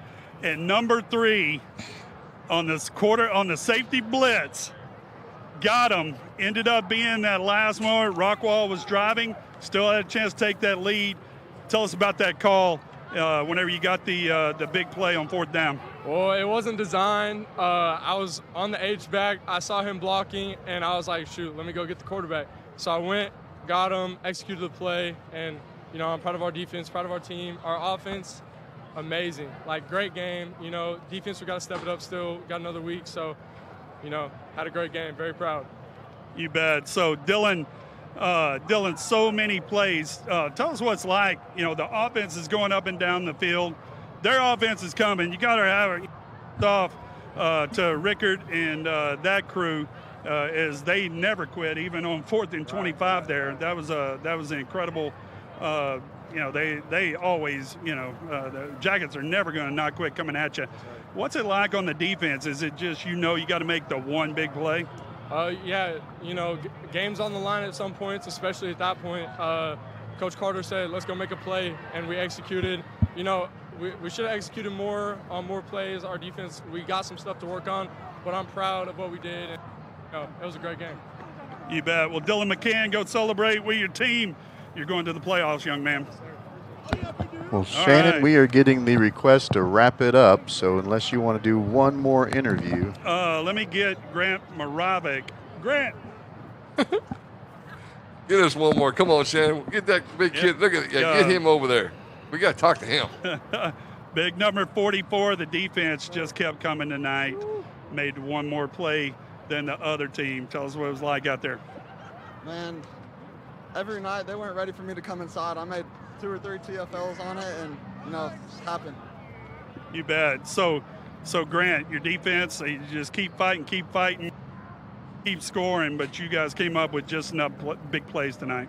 Sir, I have so much faith in our offense and our defense. we're good, but we got to pick it up. We made a bunch of errors, and we got to pick it up next week for Forney. We got to be ready for winning the district. You bet. Grant, congratulations, young man. Thank you. All right, guys, that is just down here. These them is been incredible, and another great win for the Hawks. Well, Timbo, any final thoughts? Guys, I'm just so proud of those kids. I'm proud of the coaching staff, proud of the fans that showed up, packed house. Man, the parties in the parking lot before it was going on, the trick-or-treating going on tonight. It was a fantastic night no matter what. And, man, you guys had a great call for a great game. Well, thank you, Timbo. Hawks win the I-30 Classic 47-41 over the Rockwall Yellow Jackets. Hey, guys, one more right here. Of course. Go get them. You see this young lady right here? This is my heart and soul right here. Tatum Rodman. Tatum. Give me a go Hawks. Go Hawks. Oh, you got to create more than that. Timbo's disappointed. Yes, Come it's on. on. Come on, you got to give it one time. Go Hawks. Give it to us Go one. Hawks. That's better. Atta girl. Atta girl. Well, for Brian James on the camera, James Thompson, Truman Nixon, and Marty Perez, our production assistants, Tristan Rodden on the board, Timbo Duncan, our post-game specialist, and my broadcast partner, Shannon Rodden. I'm Justin Webb with the Rockwall ISD Sports Network. We'll see you next Thursday.